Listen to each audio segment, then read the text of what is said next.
That's not surprising, to be honest. So, yeah, whatever. Anyway, I started the recording, so... Nice. I started this slightly too late. I missed out on you complaining you had no notes. But anyway, welcome to episode 7 of Tech Over Tea. I am your host, Brody Robertson, and we have a returning guest today. So, welcome back to the show, Connor. Thank you. It was a pleasure to be here. So, if you guys didn't see, you were on the first episode, weren't you? Yeah. Yeah, so that episode we mainly talked about... I don't even know, that was an absolute mess of an episode, to be honest, so... Yeah, it was very jumbled. I think we probably went over, like, 15 different topics, because none of them had enough material to go for more than, like, a couple minutes. Yeah, well, I feel like... I don't know, it was a bit of a problem of... just me not being used to doing the like podcasting thing, and also you kind of just not being used to it either. So it is. We are. Yeah, it's a bit of a weird experience doing it the first time for sure. And yeah, here we are for sure. So one improvement over last time is the fact that Discord's working today. That is true. It's much nicer than having to use janky Google Hangouts. God, that was such a mess last time. Literally, what was it, like 5 minutes before we started recording? It was like, oh, Google Hangouts just isn't working anymore. Oh, Google Hangouts, Discord's just not working anymore. Yeah, and that's like one of the only handfuls of times I've ever seen Discord just like refuse to work. Yeah, I don't know what was happening that day, but at least we don't have to use it anymore. Because now, even though you still have ghost mode, I at least don't have like the little. I just put my mouse over the webcam thing, so that opened up the settings. Okay, but no, you were a uni lecturer. Gonna leave my mouse on the screen. Hey, at least I'm not doing. Let's just cover the microphone for a bit. At least I'm not recording like this, or hey, how's it going? Let's just record from behind the microphone. Welcome to my ASMR lecture. Today we're going to be doing JavaScript. I could just go out and record from the kitchen with this mic sitting here. Just go record from another room. That'll also work. That could be what. That's basically what the. You haven't had him before because you've. But he's the data and web mining lecturer. I've complained about him before, but he's the one who decided to leave his mic on when he went to the toilet, and also a bunch of other stupid things. Mm-hmm. The guy that walks across the room. Yeah, the guy who walks across the room. Yeah, he's not the brightest, that's for sure. But God, yeah, the worst thing about that is though, because all the lecturers are given lapel mics. He's just not using it. Yeah, well, I think 90% of lecturers don't know how to run a lecture properly. That's fair. Yeah, a lot of them are really smart, but they don't know how to talk, basically. That's the big problem. Like, they can write a paper and do it really well, but if you try to get them to explain what they're talking about, they'll have absolutely no idea how to even begin with that, and that's basically what uni is like, so... I mean, yeah, they also just don't know how to record anything properly. That doesn't help either. The amount of times, like, I've been to a lecture, they don't know how to record or how to pause a recording. They don't know how to switch mics. They don't know how... Just, And now you don't deal with that anymore. You just enjoy that unemployed life. Yes, that senti payment. I have my tea. I'm rocking some EVs today. Well, that's actually a pretty nice mug. Yeah, I've got this one with love hearts on it. That's such like a mum mug. Yeah, it's my housemate's mug. Thieved it. Yeah, well, that's what you do when you share a house. But anyway, I have got... I don't know what I had last time, but this time... Lipton black tea. You're probably still drinking that home brand Coles stuff, aren't Woolies stuff. I'm still rocking home brand Coles. I don't leave the bag in though. I almost never do. I do, because I like that deep tea taste. Strong taste that just envelops all of your taste buds. Absolutely.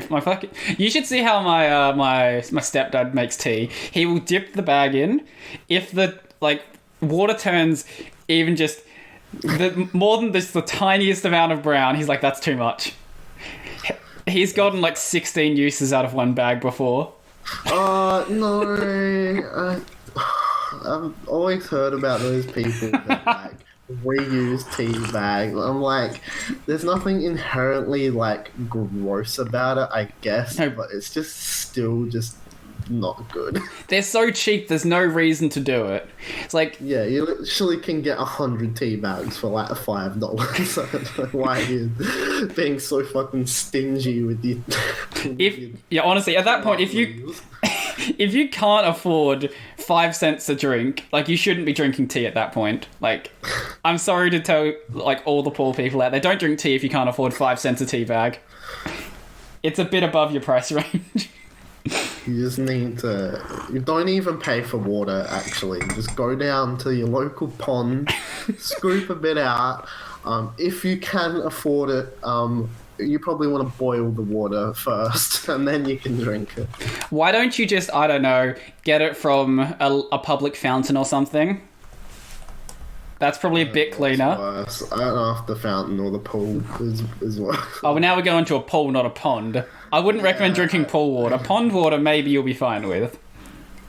I mean, chlorine is it's known to boost vitality. I've read that once on a blog, I'm sure. Yeah, probably. Well, yeah, because people, if you go deep enough down the conspiracy hole and all the natural, no, what am I thinking of? The natural medicine? Yeah, you go down the natural medicine hole, you'll find some weird stuff like using bleach to cure stuff and that is not natural.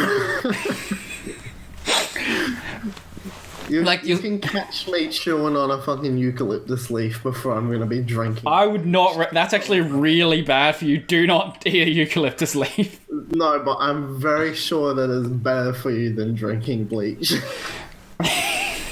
Well, it's not toilet bleach or anything like that. It's it's not actually called bleach. It is still a bleach, though. And you'll find videos of people... they'll mix it in with water. They'll, really dilute it. And then, they will look at how they start shitting out what they think are worms. What it actually is their intestine lining. And they think they're cleaning up their body, but they're actually killing themselves. I got 10 worms in me. They keep multiplying. It's the whole worm. It's when a cell divides into two, except that it happens with the whole worm. And I just got to keep getting rid of them. Well, at some point you'll stop shitting out the worms, but you might also be dead at that point. But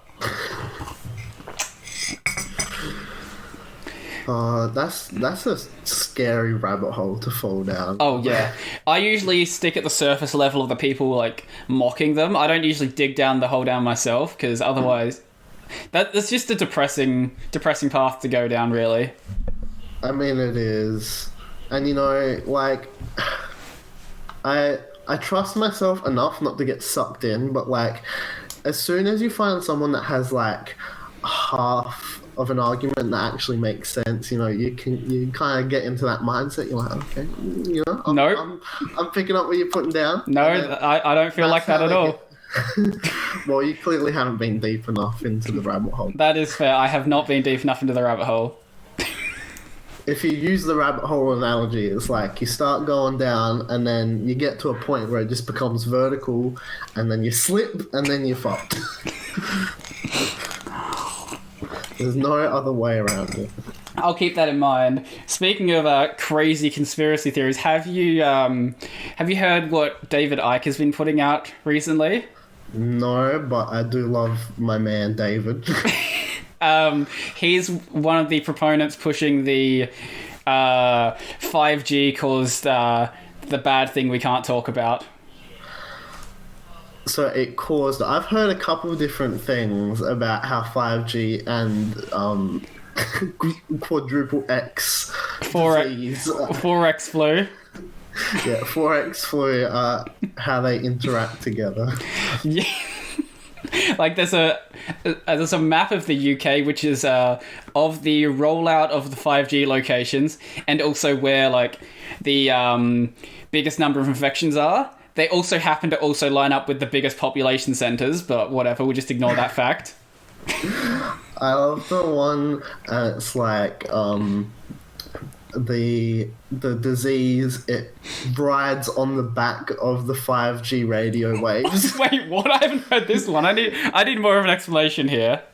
Okay, so essentially, like so it's not that 5G caused it, right? But 5G is increasing the infectivity of it because the disease gets onto the 5G wave as it's being transmitted and essentially surfs it onto someone's phone, and then because they're touching their phone, then they touch their face, and then it gets into them. That's how it works. That is actually the greatest one I've ever heard. I love it. It's so dumb that it's actually good. Most of the ones I've been hearing are like, oh, 5G will like break down your cells and things like that. But no, I haven't heard surfing viruses. That's a new one for me. I mean, there's also the one that I don't know, I'm saying disease instead of virus. Whatever. I don't know if it actually makes a difference. I'm not a doctor. So there's this other one that the virus isn't actually the thing that's deadly. That's just, it gets into you, and it isn't until you're exposed to the 5G rays that it becomes activated and you start to get symptoms. Oh Lord. Yeah, I think that kind of leads into the one I was hearing about. I think mine was like a combination of it's literally causing it and also something about activating it. But God, I think people are just trying to look for an explanation for a bad situation, and they're just turning to the craziest stuff possible. I mean, yeah, but I guess it also makes sense just because, like, it's new technology in a sense, and people don't properly understand it. Well, and if you explain it in a certain way, you can, because 5G uses millimeter radiation. And that sounds scary if you don't know what you're talking about. Microwaves. It sounds real scary if you don't know what you're talking about. I mean, pretty much. So. When in reality, it's actually less harmful than 4G because its ability to actually pierce surfaces is far lower than what 4G was. So if you have like even a piece of glass between a 5G tower and someone's phone, basically, it pretty much can't get through that glass.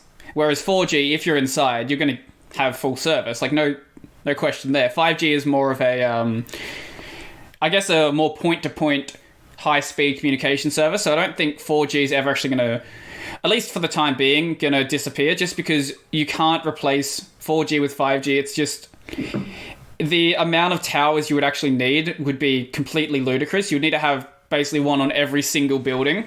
Otherwise, it just wouldn't be feasible. I mean, yeah, definitely still going to be years before 4G goes away because, like, 3G is still a thing anyway, so... 3G, I think, in some places is supposed to be stopping soon-ish, but I'm not sure when. I'm not sure about Australia, at least. We're still barely getting 4G rolled out in some places. Yeah, that's why I said it, because, you know, when I still, like, go up to the hills and stuff, I'm like, oh, okay, thanks for 1 bar of 3G. I can't load anything. It has gotten a lot better in town, though. Like, I just walk around now, it's everywhere I've got 4G LTE, which is just way faster than a phone needs to be. Well, I have my own conspiracy theory. I don't know how true it is, but I reckon that they've done something to my nearby 4G tower because my coverage at my home used to be like primo, like 4 bars all the time, and now it's just like randomly it's like, okay, I'm gonna drop down to 2 or maybe even 1. Like, I've had that happen sometimes, so, you know, I'm trying to uncover the conspiracy going on here. Is the government trying to silence you? It is. They know that I know about the virus riding the 5G waves. It's just like I'm in China. They're trying to get rid of my internet connection so I can't spread this vital information. Oh, speaking of China, I have the greatest story that I just heard about like 5 or so minutes ago. Actually, it'd be a bit longer than that. Whatever. Anyway, great story about China. So in China, actually, firstly, have you heard of the new Animal Crossing game? Yes. You heard it's fairly popular? Mm-hmm. Literally everyone on my Switch friend list is just playing Animal Crossing. So, in China, specifically in the part of China that isn't actually China, there are people playing Animal Crossing. You know how you can put just random graphics down? Yeah. People are putting down graphics saying "Free Taiwan." So a lot of because everyone's like in bed with the government, all the game sellers have just had to stop selling Animal Crossing now because Animal Crossing is against the Chinese government. Anything that you can make anything in, no. God, China is such a fucked place to live. Yeah, I would not be a fan. Let's just say I don't have any plans immigrating there. No. Maybe give it a few years when Taiwan actually becomes its own thing. I've heard Taiwan is nice, but I mean, I haven't really looked into any Asian countries. I haven't looked into it too much, but from people I've heard that have gone there, apparently it is a nice country. Or province of China, depending on who you're asking. I mean, I think I've heard people go to China and they're like, yeah, the different places there are really nice, but I don't know, I'd just be a bit too scared I'd be shot for doing something wrong. You've just had too much weed in your system. You're just perpetually gonna blow positive. Oh, Lord. Yeah, that... what was I going to say? I don't remember. I don't know. Did you, the other day, did you see in the group chat how I was saying about the computer part that I bought? The motherboard? The motherboard. Yeah. Something. Yeah, I saw it. I didn't see what was wrong with it. I'm a moron, that's what's wrong with it. So don't blame the machine, blame the user. Yeah. Well, don't buy computer hardware late at night, basically. So it's a X390 board or X290 or whatever. I think X390. Anyway, it's an Intel board, and I've got an AMD CPU, so you should see the problem there. Yeah. So I'm trying to sell that right now, and I had someone ask me just before if it's still for sale, so hopefully I'm going to be able to sell that soon and get rid of that stupid thing. But hey, if anyone wants a Asus Prime X390, then hit me up. So you're selling that on Facebook Marketplace. Are you just going to leave it at the front of your door when the guy comes to pick it up? That's a good question. I'm not sure how I'm going to handle this. Maybe I'll risk it and touch his money. That's a little bit suspect. I would honestly get him to bank transfer me or something. I did forget to respond, so I might do that just in a few minutes. But yeah, that's probably a good idea. I don't know what. I've got it on Gumtree as well. In Gumtree, you can like set up PayPal to just work directly through Gumtree. So I don't know why I haven't just done that. That's probably a better idea. Probably. I mean, like, I'm just being hell paranoid and taking it, like, super seriously, because, like, I don't know, I've been sick, like, so much recently. I don't want to also get this virus and then just die, because my immune system's, like, okay. So we've basically been punched for, like, the past 2 months. Here's another massive thing on top of that. Yeah, well, you're in a good spot, though, because you don't really go out too much unless you need to get food. But when you're stuck in a job where you are still an essential worker, then you don't really have much of an option but to be around people who are maybe sick or maybe carriers. exposed to literally like everyone possible. Yeah, well, luckily I haven't run into too many people who've come into the store coughing, but when I'm out shopping by myself, if someone starts coughing, I go to the next aisle.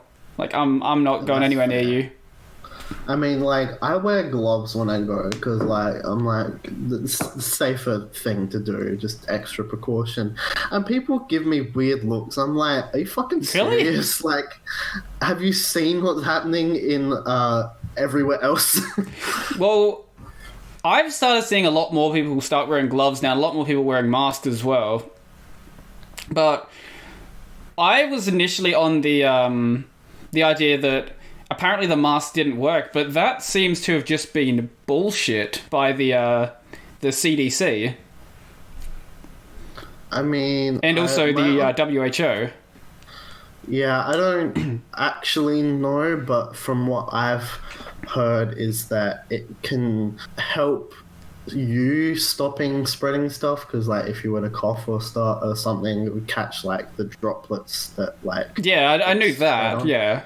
But like, I don't know, the thing that I don't know is if it actually protects you from getting it from someone else. Yeah, that's what I initially heard that it didn't, but I've been hearing from very credible people that it actually does, and I don't know. I've heard that what the CDC was putting out initially was just bullshit to pretty much stop people from buying up all of the masks, which didn't really help, but... Okay. Because the US has got a massive shortage of masks. Like, they don't even have enough to give their medical staff. So if you have everyone buying them up, obviously you're not going to have anywhere near enough to actually give to the people who actually need to be using them.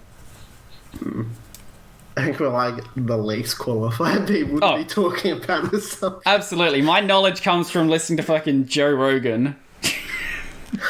Yeah, so maybe not the most credible source. Yeah, don't take anything I'm saying seriously. If you want to wear a mask, do it. If you don't, then I don't know, go ask a doctor. I'm just talking about what I've heard, so it's just pretty much what everyone else is doing at this point. Like, no one really knows what's actually going on. Like, everyone kind of has like a idea, but no one really has a full understanding.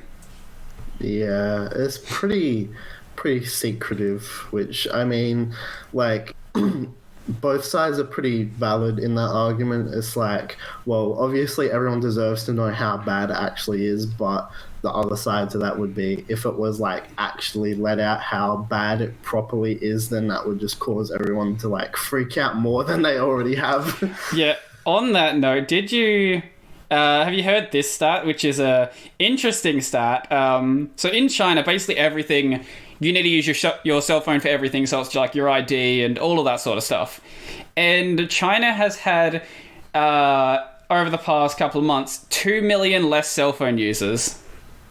Okay. Which some people are thinking... oh, I guess people are just not using their cell phone as much. The other people are thinking, oh, China is lying about how many people have actually died. I don't know what the actual thing that happened is, but since this, like, having a cell phone is so important in China, that's what's led people to believe that. I don't know what's going on, though. I mean... I honestly wouldn't be surprised, like, think about how long they kept it, like, under wraps for in, like, the epicenter. So, like, I mean, it wouldn't be surprising, especially, like, how actually dense, like, provinces in China are, that many people would have died, and they're just like, no, we're not telling people. I think last time I checked, China's numbers basically stopped at like 85,000, which it seems weird. I can see why people are thinking something's off there. Yeah, it is weird, especially because America's about to like overtake them, which... No, what do you mean overtake? They're about to triple them. Yeah, okay. Yeah. I haven't looked in a couple days. Yeah, it's gotten real bad. About a week. I was like so fucking into it. I was like... Oh yeah, no, I think that's how a lot of people are feeling now. It's just like, oh, I don't really care at this point. Yeah, so anyway, they're above China, I guess. Yeah. But, so, my thoughts about that is that America's either just... I just checked the numbers. Sorry, I cut you off there, but America's apparently at 502,000. That's rough. Anyway, sorry. Go on with what you were saying. Yeah, so either America's really dumb, which they are. Yes, they absolutely are. We've seen that. Or the other way they can go is China is lying about numbers. Or they actually have said the right numbers, and that's because of how strict they were once it did become a big thing, like locking people into their house. Yeah, did you see those videos early on? I don't know if they were legit or not, but apparently people getting welded into their houses.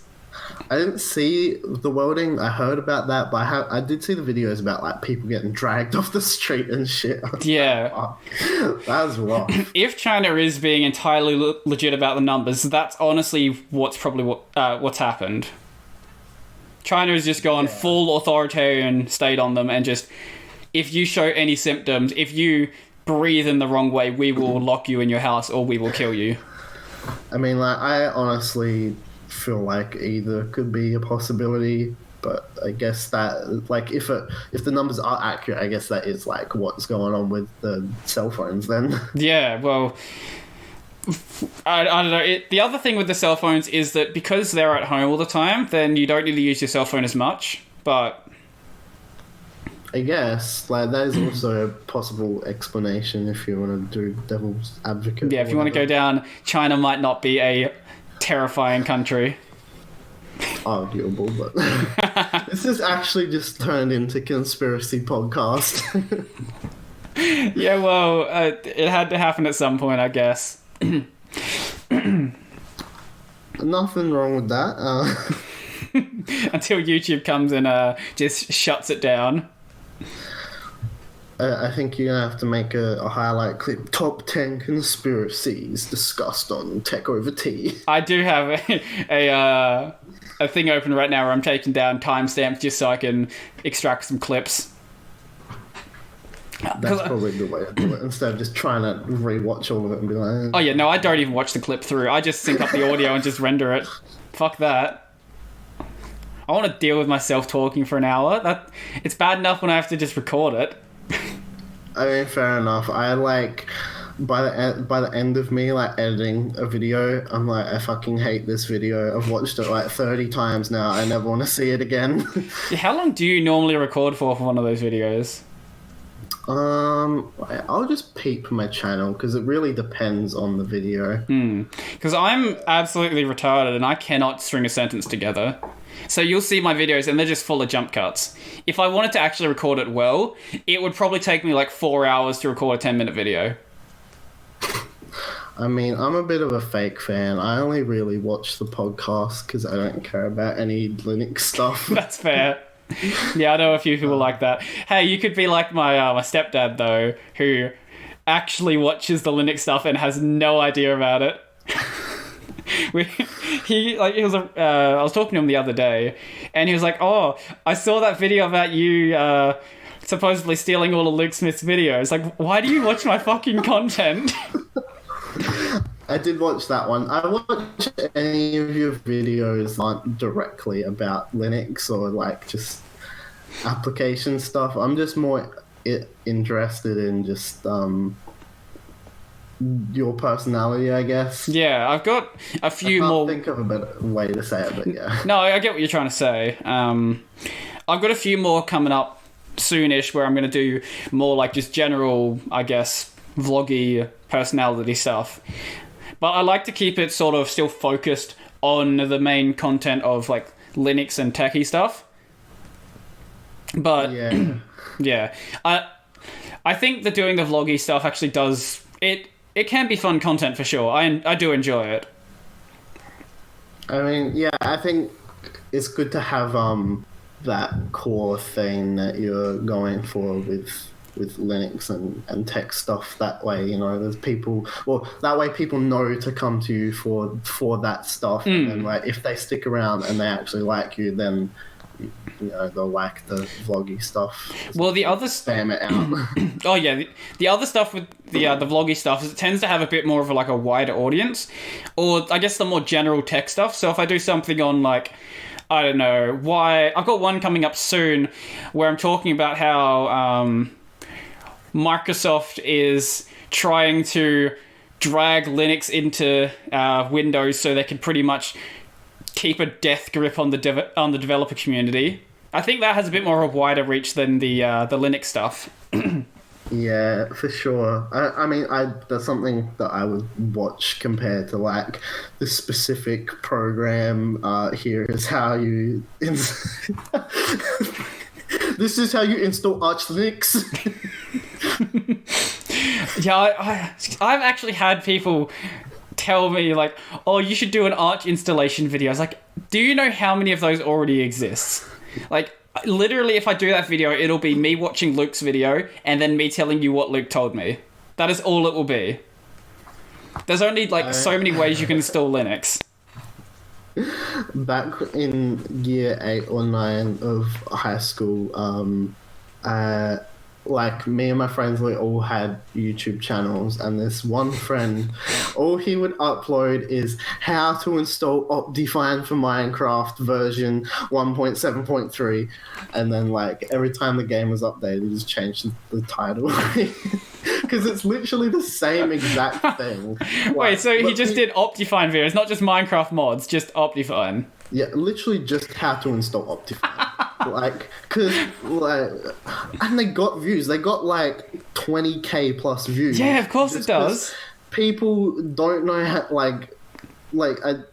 there's so many videos of how to install Optifine, but I don't so that's why I'm so dumbfounded about why his specific videos from the smallest channel got so many views. It's just ridiculous. Yeah, the YouTube algorithm is a complete mess. I think every time I think that I work it out, I do something and I'm like, oh, this will probably work, and I get no views from it.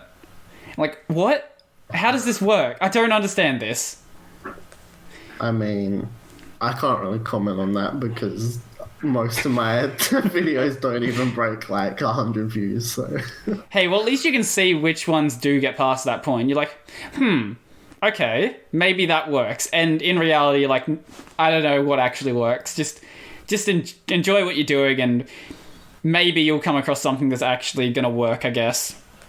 And pretty much my highest viewed video is the one about a board game called Atmosphere. Oh, yeah, that was a good one. Yeah, and so that's the most viewed one, and we figured out why. It's because they released a new version of the game, and so everyone was searching for it. That makes sense. Yeah, but that's died down now because it's. I'm not sure what my top one actually is. I'm gonna guess it's probably something like. I'm gonna say why I use Linux. Let's see if we can find it. Most viewed. Oh, sorry, it was saying that Vim is actually a good code. Vim is a good code editor, so that has almost 12,000 now. Jesus, how did that hit 12,000? Anyway, then I've got one from switching from i3, which is. i3 is one of the bigger window managers, and switching to BSPWM. I timed that pretty much just after Luke Smith did his, and he basically didn't really talk much about what he was doing, and I did more of an informative video. So that one did really well.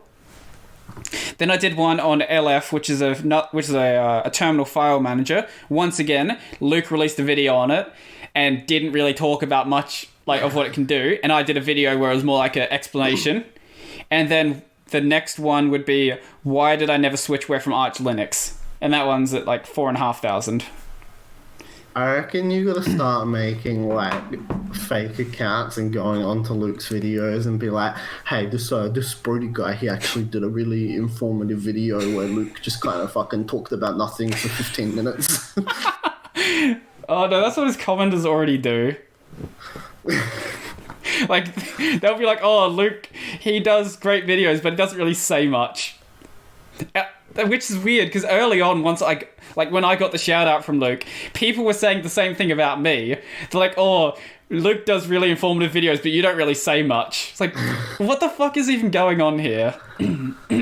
I'm sure you have that kind of just weird group hypocrisy. Yeah. Like, even more once you grow more, like, it's just people always want to try and prove you wrong or some weird mentality like that. Yeah, that's why when I try to, with the Discord, if anyone does try to, like, do any, I guess, Brody is so great sort of stuff, stop.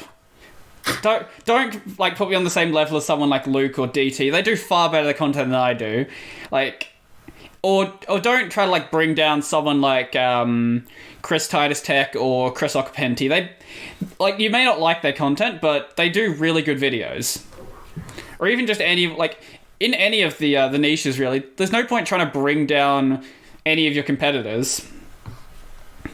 I mean, yes, but people aren't gonna think like that. Oh, yeah, for sure. But I can at least give a little bit of push in that direction, I guess. Yeah, I guess please don't do this. Your camera has gotten real laggy over the past couple minutes. I noticed that. I don't know what's going on. I'll just turn it off and on, I guess. Your audio is still perfectly fine, so I don't know what's going on there. Here we go. We'll do a switch the room. Is that better? Yeah. They just got a shot of my webcam for a second. Beautiful. Oh, Lord. I don't know if you've come across this channel, but do you have any comments from a guy called Tim, Tem, or Tom? Never heard of him. Just check your comments. It might be in your spam, because this is like a big spam ring that's happening on YouTube right now. I mean, I have had a comment or two of just like, hey, your video is really cool. Basically just sub for sub. This guy didn't say sub for sub, but basically he was like, I love your content, amazing content. This content's so great. And this channel has like 350,000 subscribers, but it has 0 videos. Sounds about right. And it gets even funnier though. So his recommended channel is Mr. Beast, but the thing is, it's not actually Mr. Beast. It's a fake Mr. Beast. So Mr. Beast. No, it's called Mr. Beast. Has all of Mr. Beast's videos. Actually, no, I think has a playlist called Uploads that has all of Mr. Beast's videos in it. Uh-huh. But the channel's actually from India. What the fuck? So you have Tim/Tem/Tom who will comment on these videos. Then you have fake Mr. Beast commenting on your videos. And I don't know what is going on here, because they're not asking for sub. They're not trying to get you to download anything. All they're doing is saying, this is great content.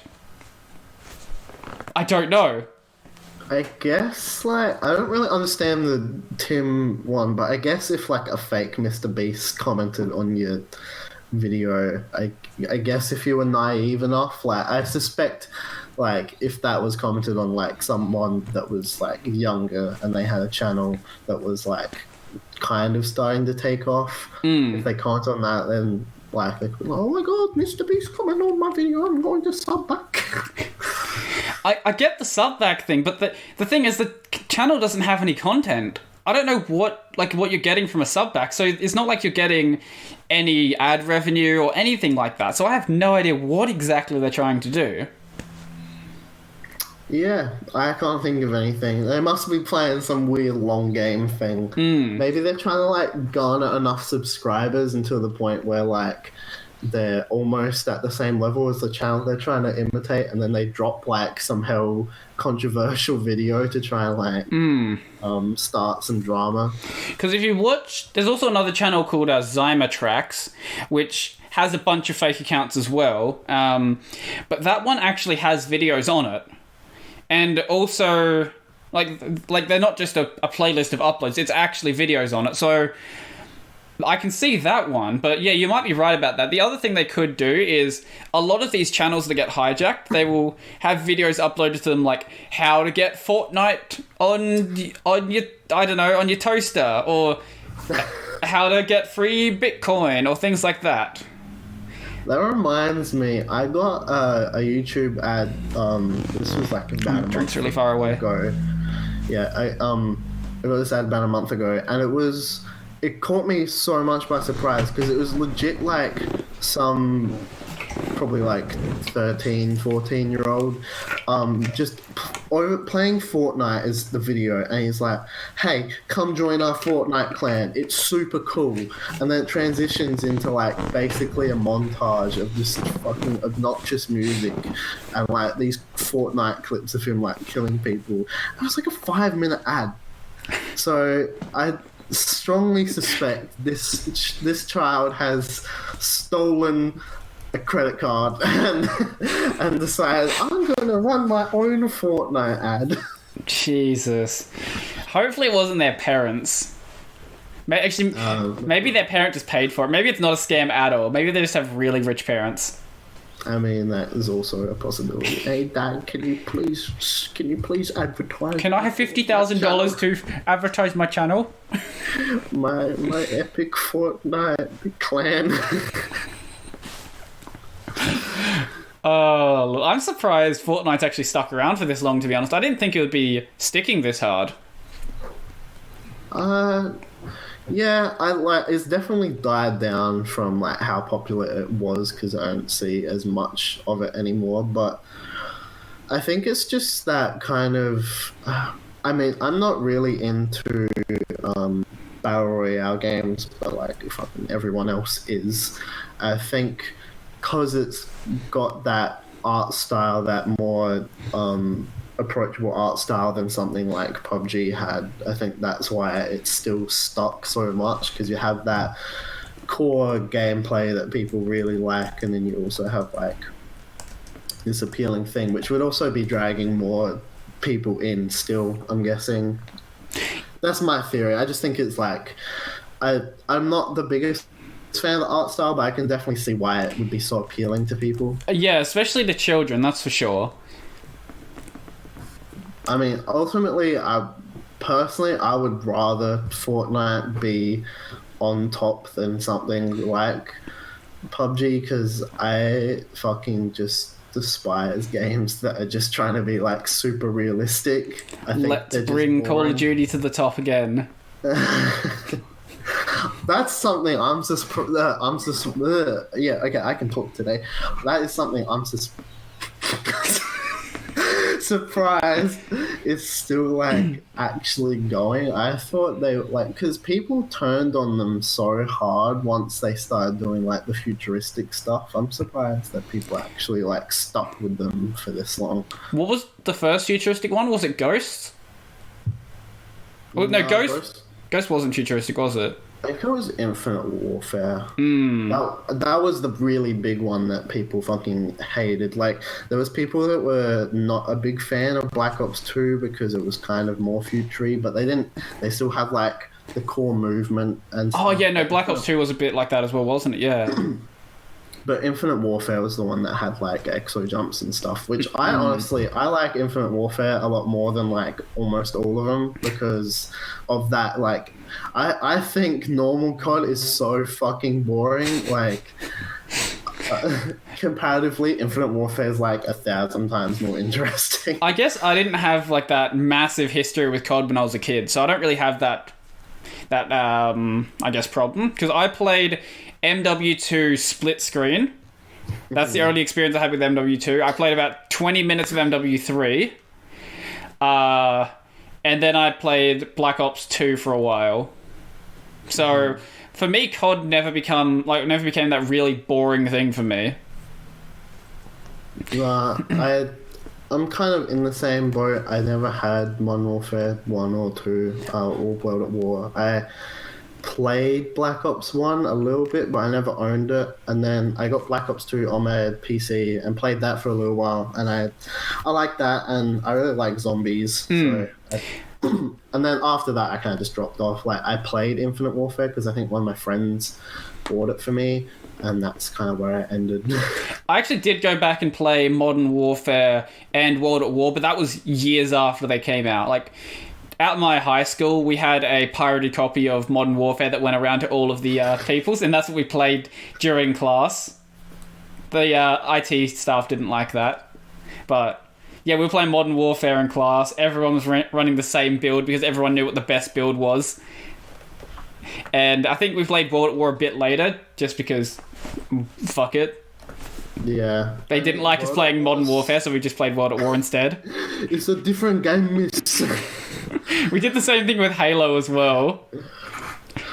It's beautiful. We played Urban Terror and Assault Cube. Those were also fun.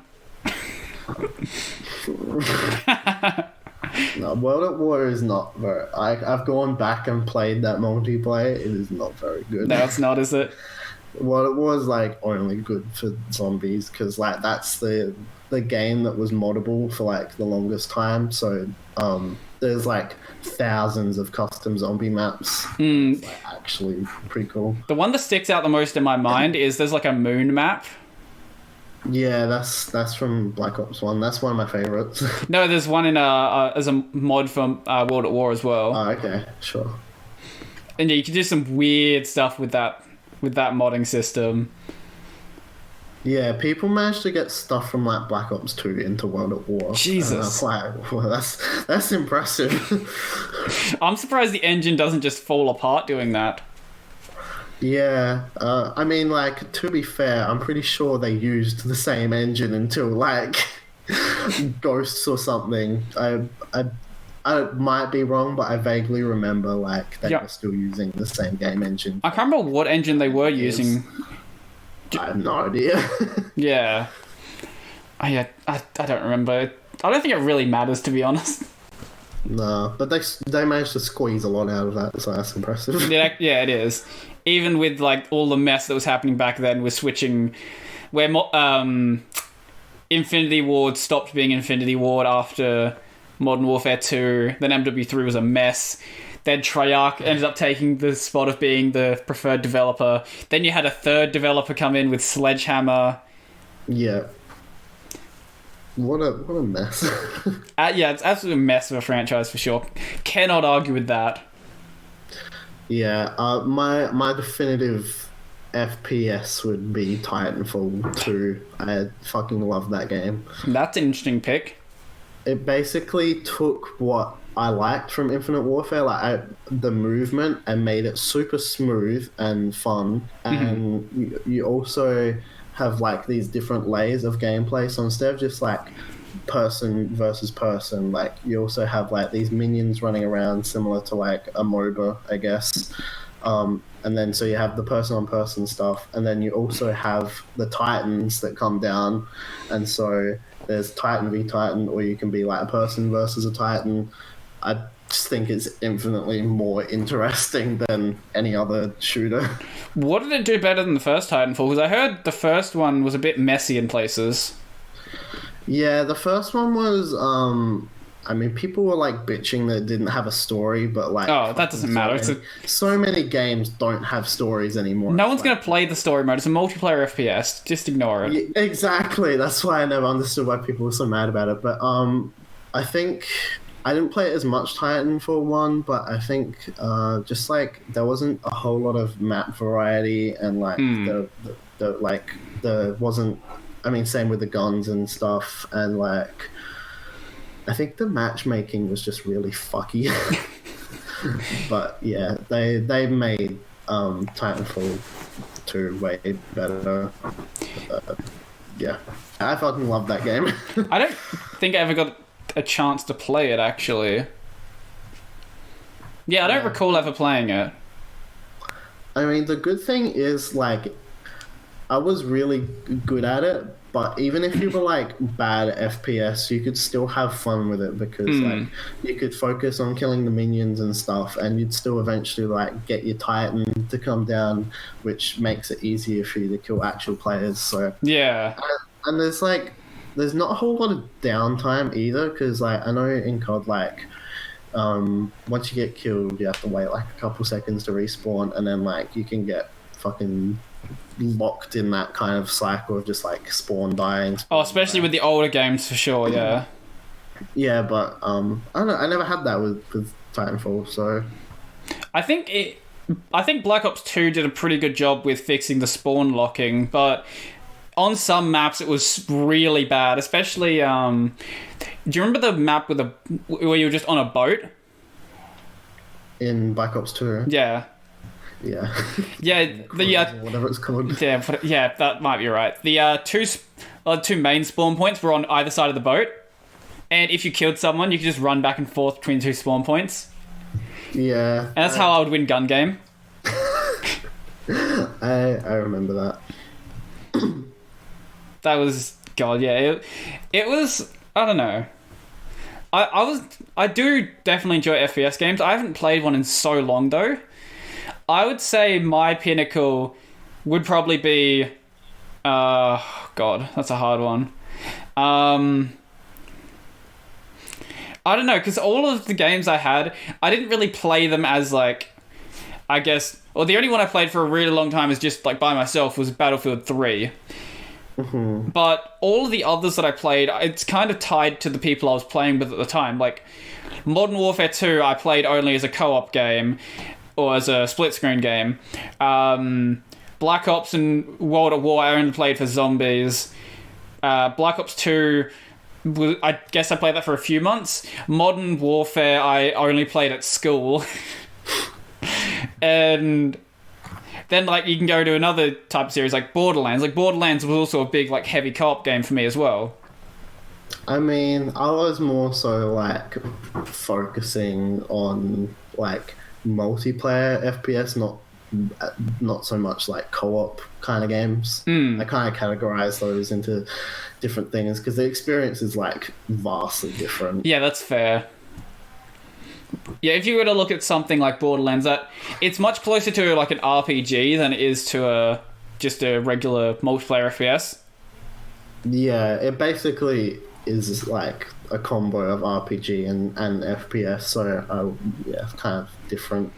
So I would say probably I would have to say Black Ops 2 was the one that I had the most fun with. That wasn't just because I was playing with other people. Because Modern Warfare, it's not a bad game, but it's aged really poorly.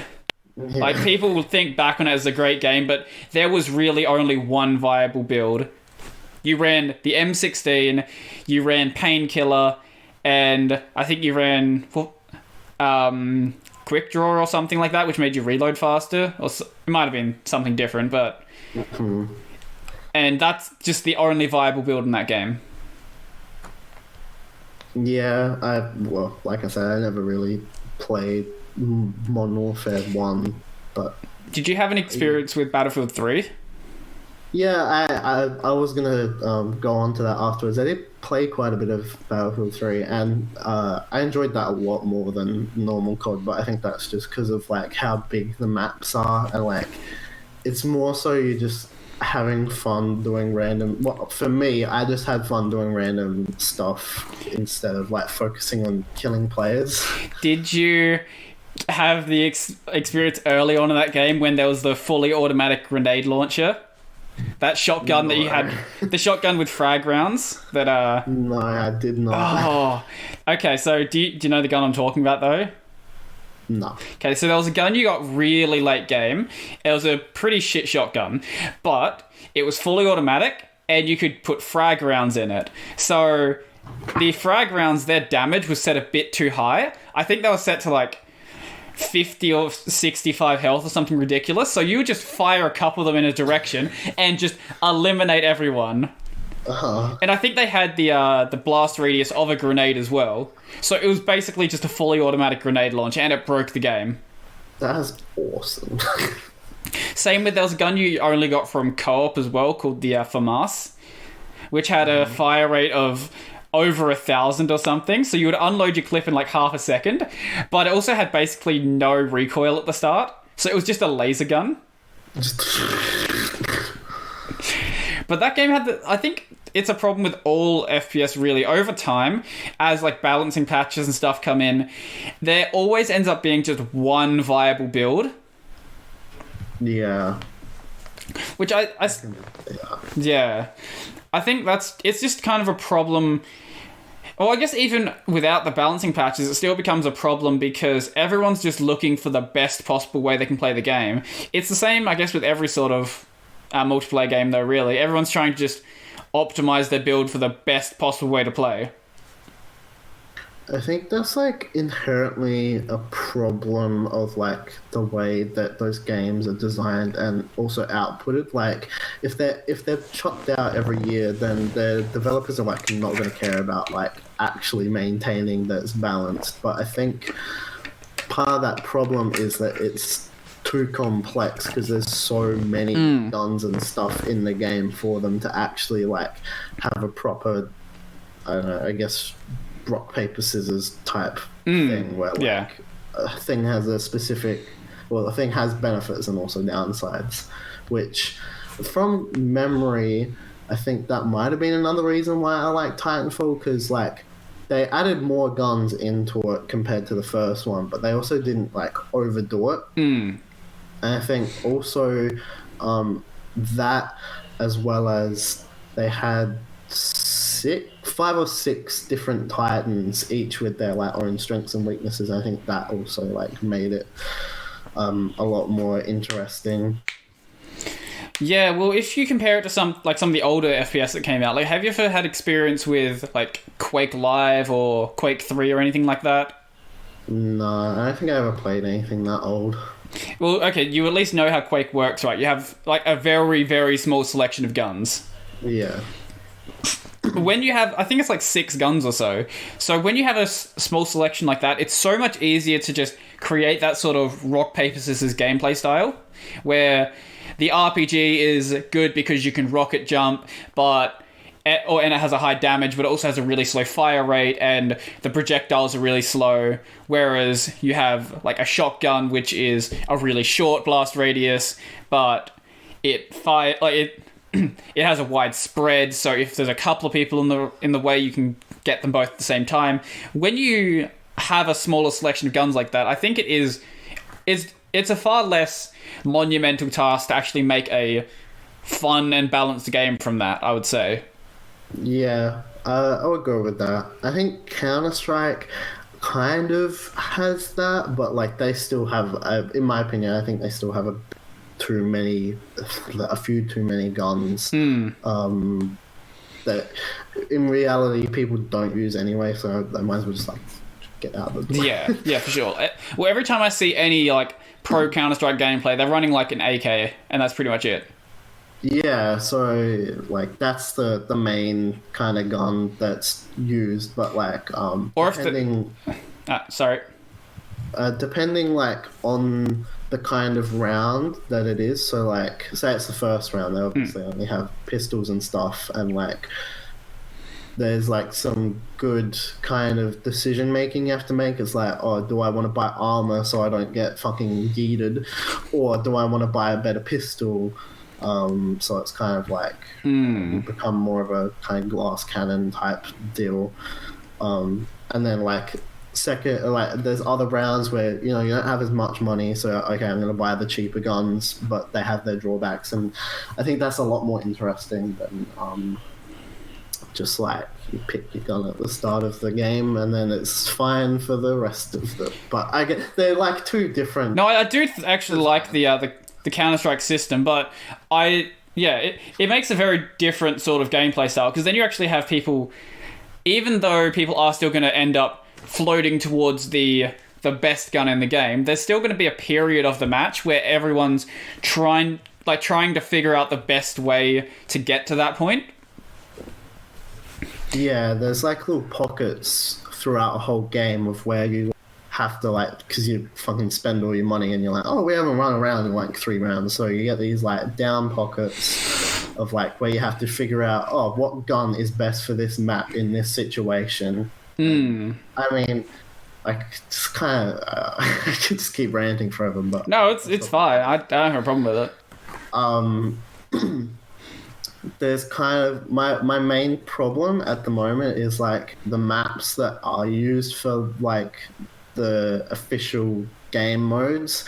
I think they're not varied enough. Like most of them follow the same kind of design. I can't be bothered explaining what it is, but they follow like a similar kind of design, which favors like stuff like the rifles and that like, which is why everyone runs around with AKs and M4s. Well, I know the only other gun I see people commonly use is what's that that sniper that everyone fucks around with? AWP. Yeah, the AWP. Just because they want to fucking piss people off with that. Yeah. I spent some time coming up with my own map. I hit a point where it's like you have to do all the detail. I can't be fucked doing this, but I kind of went into that wanting to design something that had different places of the map that actually benefited from like the 5 different classes of guns. So that was something I set out to do. I mean, I haven't looked at it for ages, but I think I did an alright job, but I never got to play a full match with like a full lobby of people. Right, yeah. I never got to play like with 1 or 2 other people. So if you did play with a full match of people, you'd probably still run into a situation where there would be an optimal way to play that map. Even if it's not everyone runs around with rifles, it might be everyone runs around with shotguns now. Yeah, for sure. But I think that's like... It does at least give some... Though, because it's still variation as a whole compared against other maps. Like, there's a map that everyone basically hates called Office, and it's just like held confined, and it favors stuff like shotguns. And I think people don't like it because it's different, but I'm like... I think that's something... I mean, to be fair, the map isn't very well designed, but I think it's infinitely more interesting than, like, playing Dust 2 for the 15th time in a row. Counter-Strike is such a weird game. Like, I get why in something like Battlefield you want to play the optimal map. Like, I think in Battlefield 3, by the end of that game's life, every single server was 24/7 Metro. But... I don't get why you'd want to do that in something like Counter-Strike, because in Battlefield, at least, even though it doesn't matter, you're trying to get as much experience as possible. Counter-Strike, it's just, like, why are you playing the game like this? Yeah, I mean, the whole mentality behind Counter-Strike is kind of weird. I fell into it for, like, the longest time. It's kind of like, you want to be really good at the game, but you just end up getting mad at it. Because, I mean, it is entirely, like, there's moments where it's not, but it basically is entirely just, like, your own skill. Like, it's not like you level up and get different shit that's better than before. It's like, you entirely work on yourself getting better at the game. So it's much more like some of the older FPS then? Yeah, for sure. Which I think is... Personally, I prefer... I like getting better than unlocking stuff to get better. If I want to unlock stuff, I'd play like a single-player game. Yeah. Sorry. I'm going to catch Corona now over the 5G. Yeah, it's going to travel through my Wi-Fi, through the fucking copper cabling. Oh wait, no, my router's 4G. It's going to travel on the 4G waves. Is 4G tower? Is 4G going to work though? I don't know if the virus can travel on 4G. Oh, that is true. Well, we got to look that up then. Oh, but no, it wouldn't work on 4G because it'll get on the 4G wave and then it'll get stopped by the wall, like, because the virus can't travel through a wall, can it? That's a good... No, I don't know, can the virus travel through a wall? I'm not sure. Probably. If it can travel on a 5G wave, it can travel through a wall. Oh, fucking hell. Just wrap it all back around. It's beautiful. That's such a fucking dumb theory. It is. I love it, though. I think that what's going to happen in time is that everyone's going to look back on this time and it's going to be such a weird point in history. Because even the past 4 years have just been bizarre. So, like, we had 2016 with Trump becoming the president, and then it just got... Biggest meme ever. Then it just got weirder and weirder from there. Yeah, and then now with this virus, like, I've noticed I've tried to talk to people and they've just, like, had this weird kind of headspace. Like, I understand because like you can't get out of the house or like anything, but like still, it's like they're entirely different people. And I'm like, what is wrong? What is happening with everything? I don't know if you like going for walks or anything, but you see some weird stuff when you go outside right now. Oh, I have an anecdote for you. Yes. Okay. Yeah, I did go on a walk the other night, and I was just walking up basically what is my main road, my closest main road. I was walking up there. I was like, oh yeah, I'll just like go to this reserve, like, and then as I was walking, I legit saw like a police chase. I'm like, this, like, it's my main road, but this is essentially like a back street. Yeah, and so I saw this car. It's like fucking doing 80 down a 50 road, and it's like, vroom, and behind it is an undercover police car and then a normal police car. It was just so bizarre, and I don't know like how that would have ended as well, because there's like 5 roundabouts that person would have to go around just to like. Anyway, that's my small anecdote. It was just bizarre. This isn't the anecdote I was gonna say, but I've got a different one about some cops I saw the other day. So I was going down Main North, and I see this car just speed past me at like fucking at least 110, and right behind it is a cop car also doing the same thing. But his sirens weren't on, okay? So they were both speeding way past me. And then the cop just turns down another street and lets the dude go. Doesn't stop him or anything. They're both going at least 110, and he just doesn't think anything of it. Maybe it's like someone stole that other police car. It's mad strapped to let that other guy get away. That's actually a good point. Maybe it was a stolen police car. Oh. That actually wouldn't be a bad, like, if you could get away with stealing a police car, I don't know how you'd fucking do it, but if you could get away with doing that, that would be really good, because you could then have your buddy steal a different car, drive off, pretend to chase him, and then, like, just turn off eventually. If you want to hear peak criminal intelligence, I'll tell you about the drug deals that happened by my work. So, sure. You know where I work, right? By the cop shop. Uh-huh. Yeah, so I know some people who work at my store who will do drug deals in the car park. So right next to the cop shop and right next to their job. Now, you'd think this would be a really dumb idea. And that's the point. It's so dumb that no one would ever think you're doing a drug deal there. Yeah, I'm pretty convinced that I have like Drake's near my house. And like that's got like quite a few things. It's got some other shops, and it's got Macca's and a KFC there as well. I'm pretty convinced that because like sometimes, pardon me, I'll go on like a late drive because I'm like, I want some fucking KFC chips. And there's kind of like this back section of the car park, and we always see like these how shady people parked there together, like chilling and chatting out. And so I was like convinced for the longest time like they're fucking like either some gang or they're like doing some drug deals. The Smitty gang. I think my point was proven because this one time we were getting some chips and then like turn the corner and we just see these police lights on, not the sirens, and like yeah, there's like these people in the same exact spot being like dragged away into cars and shit. Oh Lord. So that was interesting. Yeah. You see some weird stuff when you're around this area, that's for sure. I see, like, Para Hills is a weird place, that's for sure. I just name drop my suburb or whatever. Maybe I'll edit that out. Anyway, we'll see. I love living in...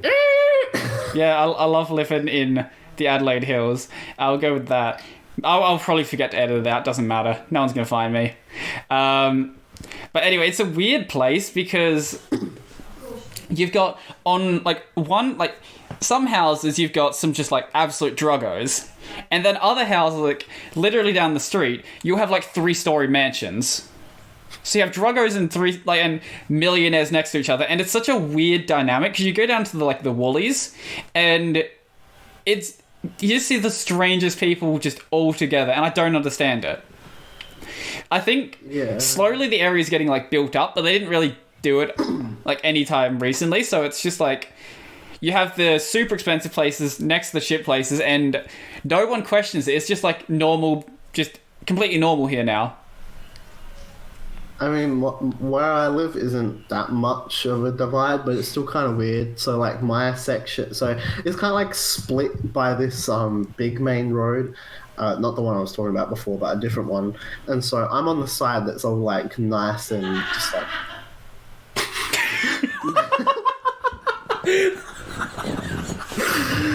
So I'm on the side that's like all nice suburbs and stuff, and then you go on the other side of the road, and like that's where all the fucking weird people live, and it's all hell dingy. And I know there's like an actual drug dealer house there. You know, you see people fucking roll up and then leave like 2 minutes later.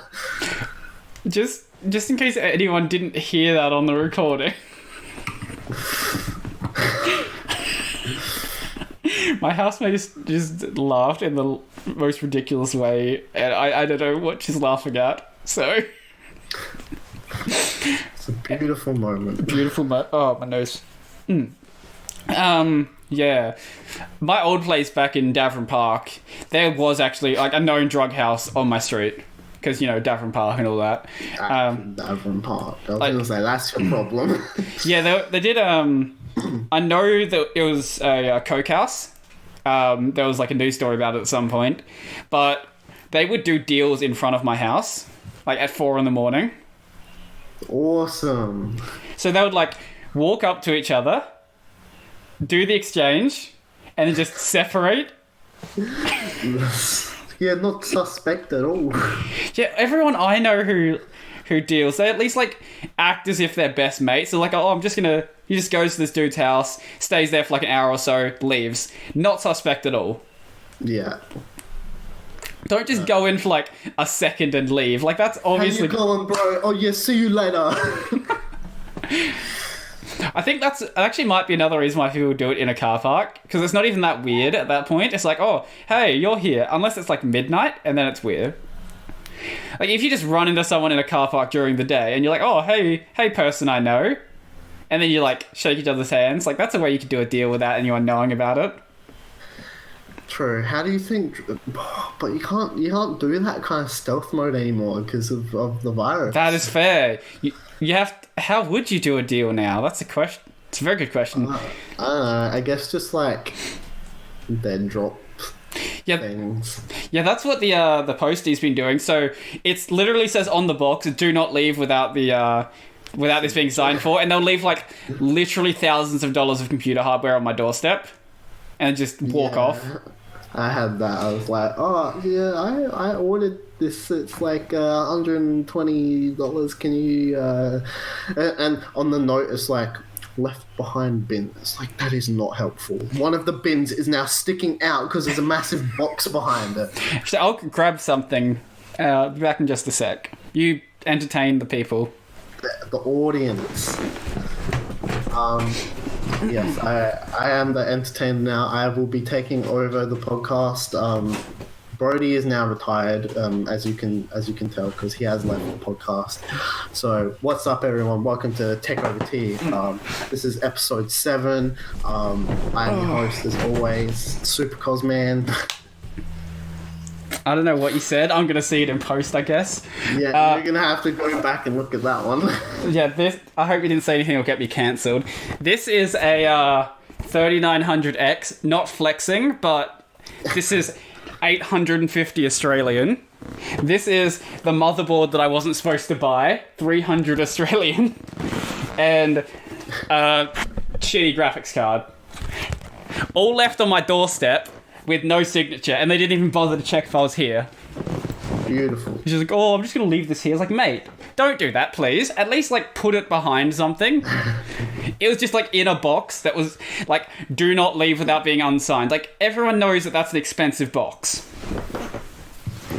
I mean, I don't know how bad it is in Australia, because, like, I haven't seen, like, anything about package stealing in... Well, at least, like, around areas that I live. But I know, like, in America, it's a big problem. Yeah, it's... it can be a problem, depending on where you are. If you're, like, Davern Park, yeah, obviously. I think it's really the same about regardless wherever you are, really. If you're in a poor area, people are going to steal shit, probably. I mean, that's fair. Oh, fix that back up. Yeah, that's better. Cool. You might have noticed that... Actually, you probably haven't... When it's not blindingly white... If I... Actually, let's see if we can get it to color correct to a sensible color. No, okay, it's not. I'll send you a screenshot, actually, if I can do that. Sure. But my color is... It looks way... it looks way better than it was before, because I've actually learned how to do lighting now. Beautiful. Basically, the way to do lighting is to murder the sun. I was telling you about this just before, now in the sound check. Now I'm not going to be able to find the picture, am I? Shit. Saved it in your fucking, like, Windows folder. I don't know, fuck you. There you go. Alright. I'll keep it on the desktop. Oh, yes. It looks way better than it did last time, that's for sure. That is true. I can actually, like, see your background. Yeah, I've mentioned this a few times in the podcast. You might have heard this already, but I want to get a light and put it back there, like a Philips Hue or something like that. Because it just... That section of the room just seems like a little bit boring. Yeah, that's fair. You could just stick like a giant anime poster on your back wall. Yeah, I would do that if I was in a share house, and like if I owned the place, I would absolutely stick up like posters and stuff back there. But I don't really want to damage the walls here. That's fair. I've been like pretty naughty, and I just like stick shit to the wall, even though it's like a rental. There are ways you can do it, but like if you use those command hooks that aren't supposed to damage your walls, then you can get away with it. I have used those, and I have damaged the wall. Yep, I have as well. They're not great at all. I haven't had any problems if I've left them up for like a few months, but when I moved out of my place in Davern Park, they'd been sitting there for about 3 years. And when they're there for 3 years, they kind of meld into the wall. And this is kind of an Australia problem, because it just gets way too hot. Yeah, they become the wall, because it's just too hot here sometimes, and the glue just doesn't hold up. Yeah, I've used blue tack before. And bad idea. It's usually, like, in my experience, honestly, not too bad. But yeah, it's kind of that same thing. If it gets too hot, then it kind of like blends into the paint, and then you kind of peel it off. Yeah. I am probably going to put up some hooks, though, just so I can put some acoustic foam back up there. I think that'll probably end up costing me like $150 to do all of that, which is not bad, actually. All in the name of the channel. All in the name of eliminating this awful echo. I mean, if you put some of those foam things, it would probably like actually make the background look pretty nice. That also a bit of a benefit of it as well. But the way I'm going to do it is I'm not going to stick them to the wall. I'm going to stick them to like a piece of black fabric and hang the fabric up there like a curtain, basically. Beautiful. I think, honestly, that's not even the expensive part. The fabric is like $16 to get like 2.5 meters to put across that wall. Are you going to Spotlight for that? Absolutely, I'm going to Spotlight for that. Where else would I go? That's what I was about to say. Huh? What is like Spotlight's competitor? Do they have a competitor that has a physical store? Maybe some like little, just little store, but I don't think there's any chain stores that are competitors. Yeah, I can't think of anything. Not for fabric, at least. Like, some of that other stuff, sure, but not for, like, big things of fabric. Yeah, well, there are definitely little stores, I know that. Like, if you go out to, like, the Riverland, you can find arts and crafts stores. But for, like, such a big store, I don't think it has a competitor in Australia. Or at least a competitor that has physical locations. There are some online competitors. But anything that, like... There's no way you can really browse that's like that. No, I've never thought of that. That's pretty weird if it is then. Like, basically got a monopoly on it. I'm sure everyone's so sad about the monopoly on fabric. Monopoly on fucking fabric.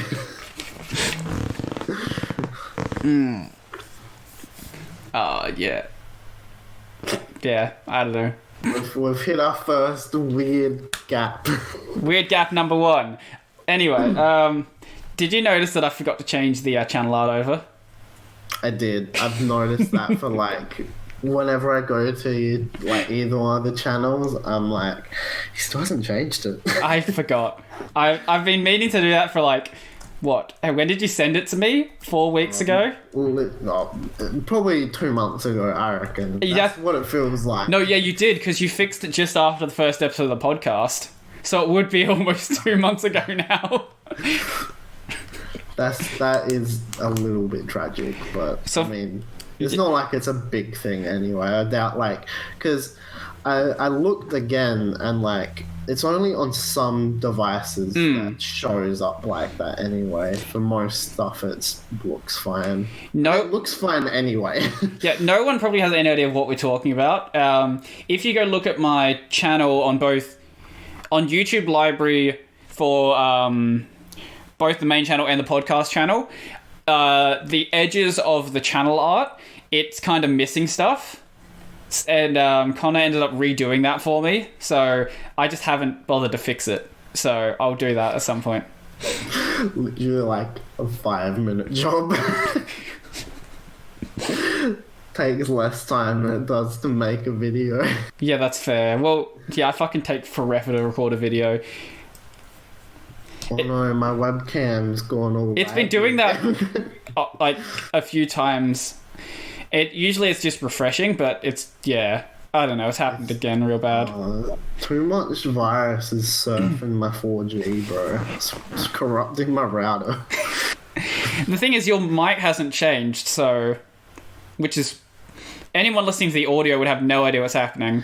Yeah, that's weird, because, like, normally they kind of go at the same time. I don't think I've ever had like my audio be fine but my video be like horrendous. I did have a bit of crackly audio earlier, but it did resolve itself pretty quickly, so that's not really a big deal. Okay, it's kind of weird. Oh well. Yeah, well, it doesn't even really matter, to be honest. Like, if anyone's I don't know why you would watch this as a video, to be honest. There's not really much to watch as a video. Yeah, even when I like watch them, I don't watch them. I just have them on my second screen while I'm doing something else. I am probably going to start changing stuff around with this. I might make the webcam portion a bit bigger, but I'm not sure right now. I'll have to set up a VM just so I can fucking use Photoshop, though. Is it not supported on Linux? No. Actually, no, I could probably just remake it with GIMP. Oh, GIMP is so festy. Hey, I use GIMP for all of my thumbnails. Ew, I actually can't. I can't believe you said this to me. GIMP is such a good piece of software. It's not. After going from Photoshop to... I guess that's because you haven't had the privilege of like using Photoshop for extended amounts of time. But yeah, going from Photoshop to GIMP, it just that is my physical response when I see GIMP load up. Like, you can do perfectly fine stuff with GIMP. I'm not doing anything too complicated. No, your thumbnails don't look bad. They look fine. They've gotten a lot better for sure. I'm literally being a spoiled piece of shit. Yeah, I did use Photoshop for a while, but I never really got into it. It's not until I started doing like content creation where I really needed to use an image editor a ton, and I didn't want to download Photoshop, so I just got GIMP and it just worked fine.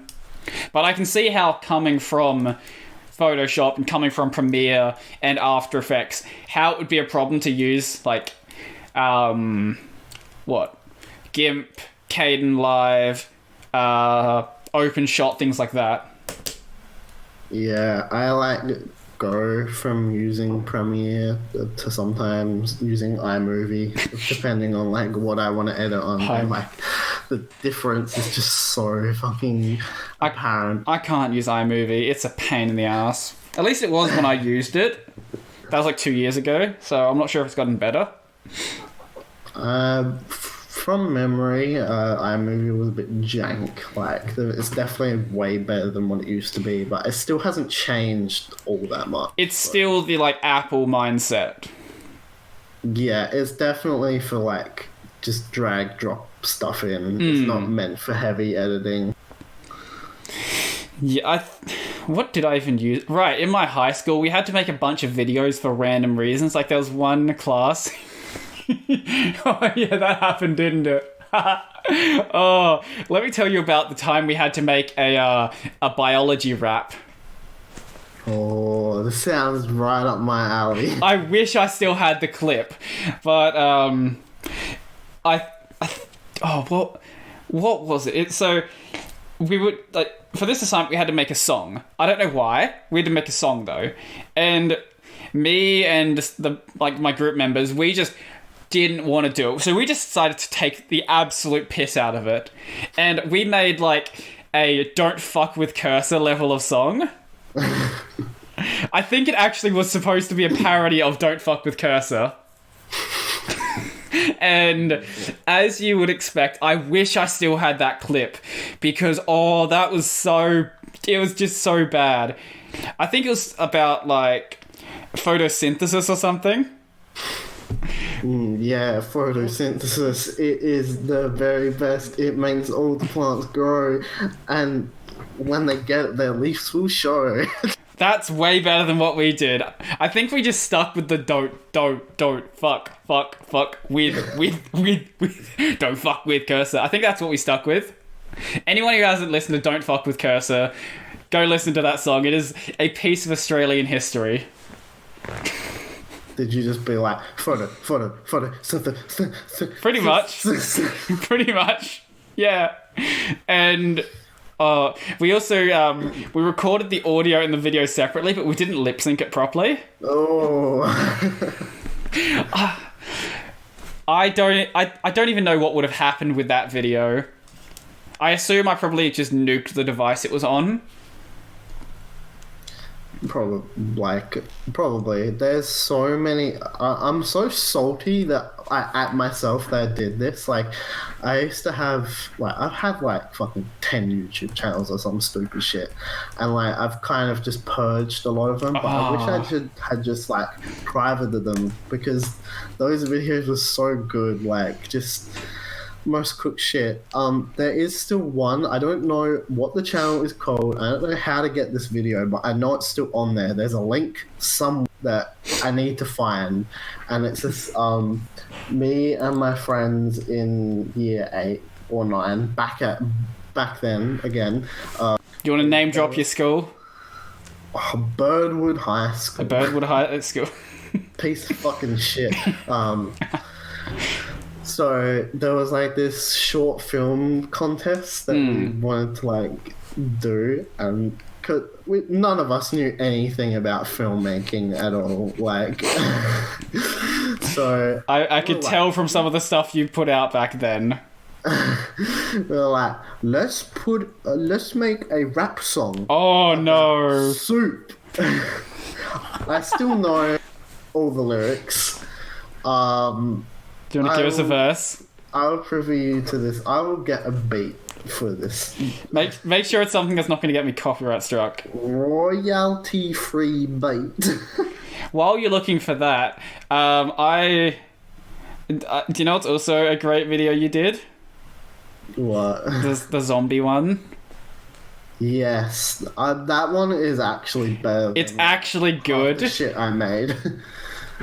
But I think most of my channels I ended up deleting. I wish I still had my old RuneScape videos, because I did some just garbage back then. Like, I would literally just steal other people's videos back then. I took someone's video and then basically I listened to it and recorded like basically what they were saying. That's awesome. I have a channel that was trying to be Monster Cat. Oh Lord. I looked up the tutorial how to do this thing and like how to do a music visualizer in After Effects, and so I got it working all nice, and then I literally just stole some songs and like I didn't even get the genre of music correct because like on 2 of the 3 videos I uploaded, people were like, this is not dubstep, this is trap music. Oh God, I hate those people. And like they're technically right, but Just call it all electronic music and then just piss them off even more. you can't even do that. Electronic is like its own thing, apparently. Of course it is. Anyway, I heard you had a beat. I have found a beat. It says free, no copyright, but like I'm still a little bit worried. I don't make money on this channel anyway. If it gets demonetized in a few years, then that's fine. Tell me if it's too loud. No, that's pretty good. This is fucking weird. I get ready for some fire bars. Ooh. Yeah. Yeah, 8 represent. Can you fucking drop already?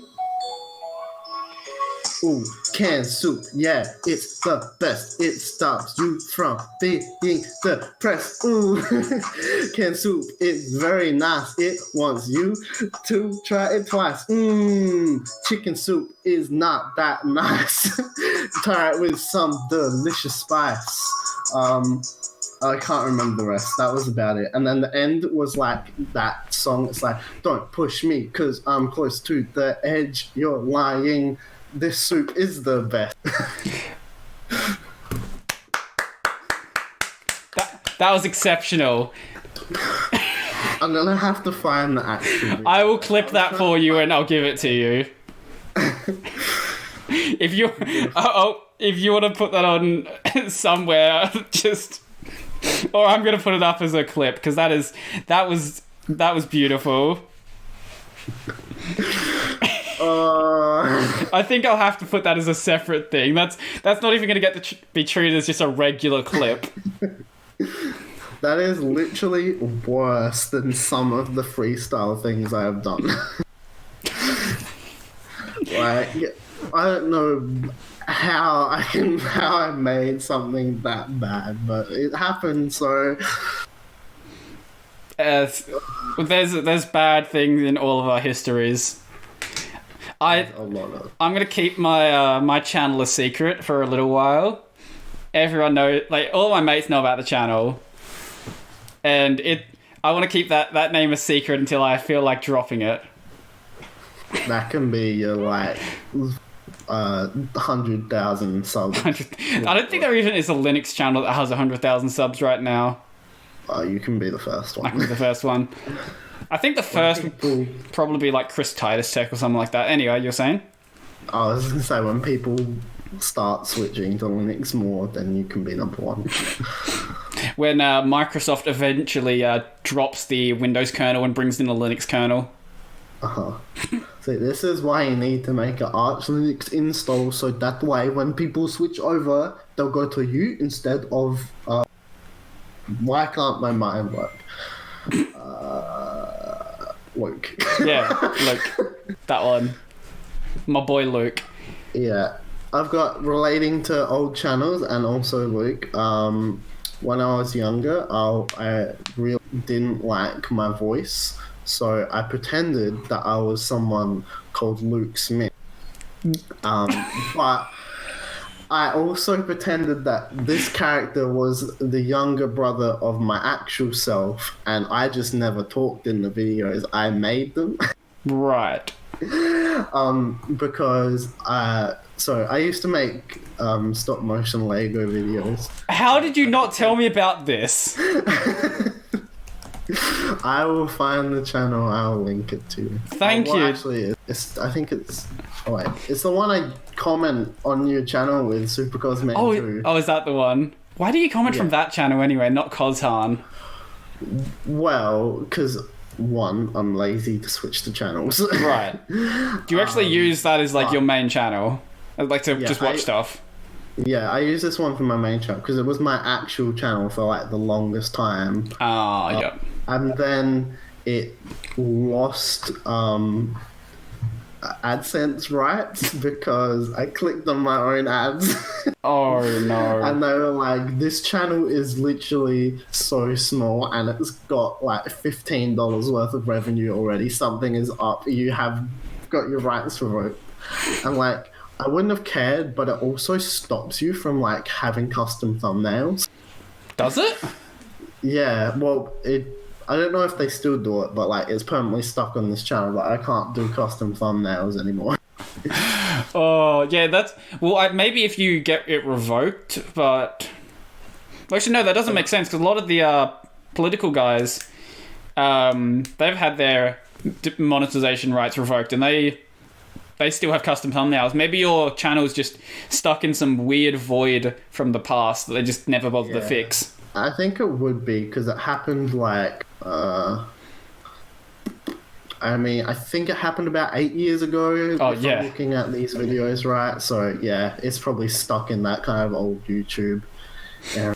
So, anyway, yeah, so used to make stop motion Lego videos. I have found the channel if you want to go click on it and look at those. Yeah, and so I had this character called Luke that was my younger brother. That would do all the voices, and my dad would also do some of them. And then my end goal for this, my end plan was once my voice got deeper, I was like, yeah, Luke died.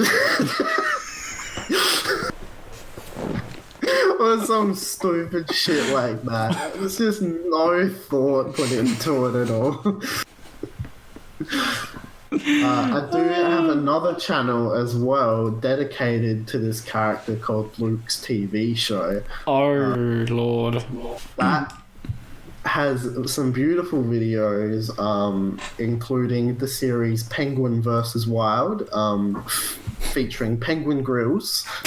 So it's I have this soft toy that is like one of the penguins from Madagascar. And I run around my backyard, which was in the hills at the time, so it was a pretty massive backyard, just pretending to be fucking the penguin. I'm the cameraman, and the penguin is Bear Grylls, but it's Penguin Grylls. Penguin Grylls, yes, yep. And so all improv, literally zero planning at all. Not even like just, oh yeah, I'm going to do this and then this. Literally just on the spot and be like, I'm Penguin Grills and this is Penguin versus Wild. Dun, dun, dun, dun, And wait, did you do the sound effects yourself as well? Yep. So the first couple episodes, I'd do it, but like after that, I think, I don't know, I somehow worked out how to use iMovie more, and I'd go in and record the music afterwards of me going dun dun dun dun. Dun. So they're still all up there if people want to go look at that. Yeah, if you send me a link to that, I will link it. No, you don't have to do it now. You can send it afterwards. Yeah, I'll do that afterwards. Otherwise, I'm gonna have to like move my laptop to get to my keyboard. Yeah, that's fair. So those were my two. Oh wait, no, there is one other channel, but this one was purged a lot more. Oh. It only has 5 videos on it now, and this one is just called Supercozman by itself. And the videos on it are 3 Terraria videos and 2 Far Cry 4 videos. But there used to be, I don't remember what was on there, but there used to be so much more things on there. But I'm like, I'm just going to get rid of them because I'm an idiot. I think my one that I had a bunch of RuneScape videos on was, that would have been Draco Lord 307. That's an awesome name. It is pretty awesome, isn't it? I think the name I end up... Oh, my favourite name that I had on RuneScape was like Soul Crusader. Oh. Soul spelled as like SOUL. Ouch, the edge. Because I think like my mate at the time, his name was like Soul Vampire or something. Yeah, to be a part of the Soul Gang. I was like, mate, my name is way cooler than yours. And I took the super edgy name. I have another anecdote relating to YouTube channels that you just remind me of. So same year 8 and 9. This is when I was actually like just the most idiotic version of myself. All my friends and we were like, let's get a YouTuber house when we finish high school. Oh. And we started a channel called I don't know if it's still up there or not, but it was called The Mossy Cows. And it was going to be like this group channel of just like us playing games and stuff. And at the time, everyone was like, okay, so we're going to have coordinated names. It's going to be like a clan. And it's like, the names would be XL underscore like your name. XL? Yeah. I don't know why. I didn't end up doing it because I was like, this is fucking stupid. But like, basically everyone else did it. So like, one of my friends had XL Valor. One of them was XL Spuddy. There were some other ones. I don't really remember them though. That was another little venture that I went on. I miss that reminds me of just the days of like the back when I was into Call of Duty a lot, with all the fighting between like FaZe and Optic, like which is the better clan. Yeah. And you'd have people pretending like they're in FaZe as well by changing their gamer tag.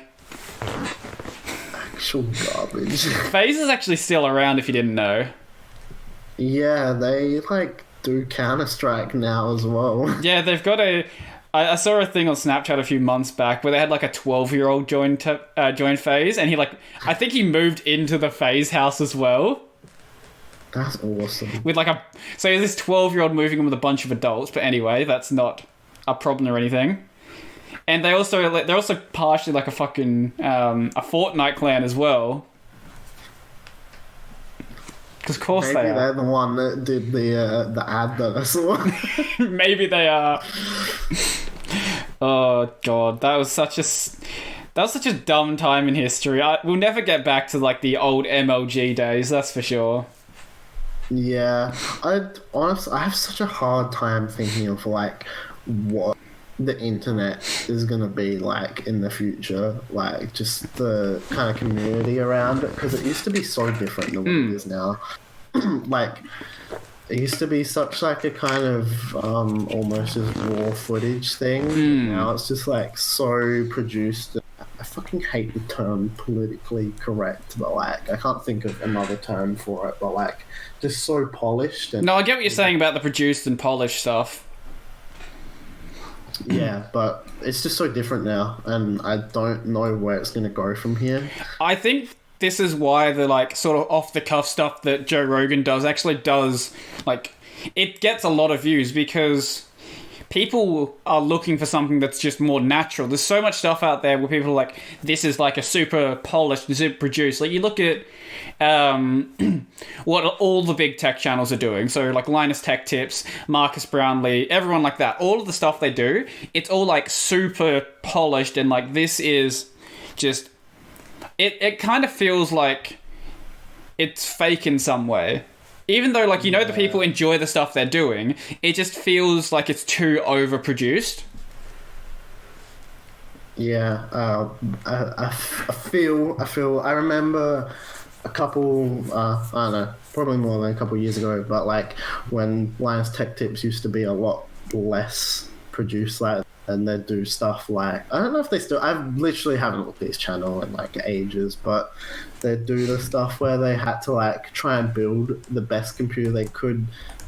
With a budget from parts from like Gumtree and stuff. But yeah, they have done like 7 seasons of Scrapyard Wars, but the problem is it had the same problem that all of their other stuff had.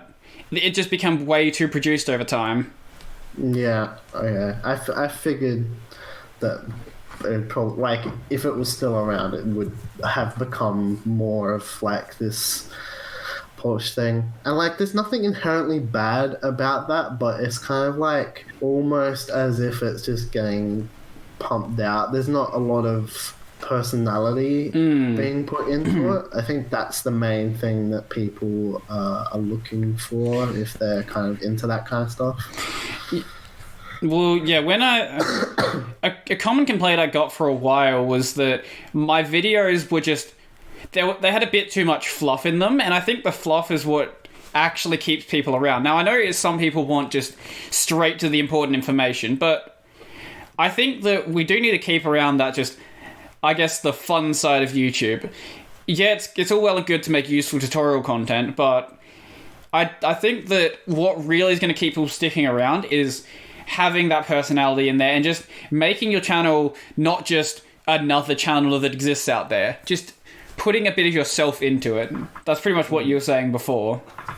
Yeah, like, for example, as obnoxious as, like, someone like Fred was back in the day, like, at least that was actually something unique that I don't think... I mean, it could still happen today, but I think it's not as likely to. Like, I mean, I'm just trying to say that kind of concept of something that's just so out there, because people want to kind of have this really locked down image of themselves almost. I think even with the, like, different styles of videos, they all kind of... Everyone's trying to do the same sort of thing. Like, I know I fall into this myself as well. Even like I know of this channel where they are gold prospectors, which is a great idea for a channel. But even that, it kind of just I don't know what it is. It feels like they're trying to do something more like the super polished channels. And as you were saying, there's nothing inherently wrong with doing content like that. I think it does hold a place, but I don't want to see the raw, I guess, personality disappear. It would be the best way to put it. Yeah. Like, the way you do your content, I think it's a dying art on YouTube, that's for sure.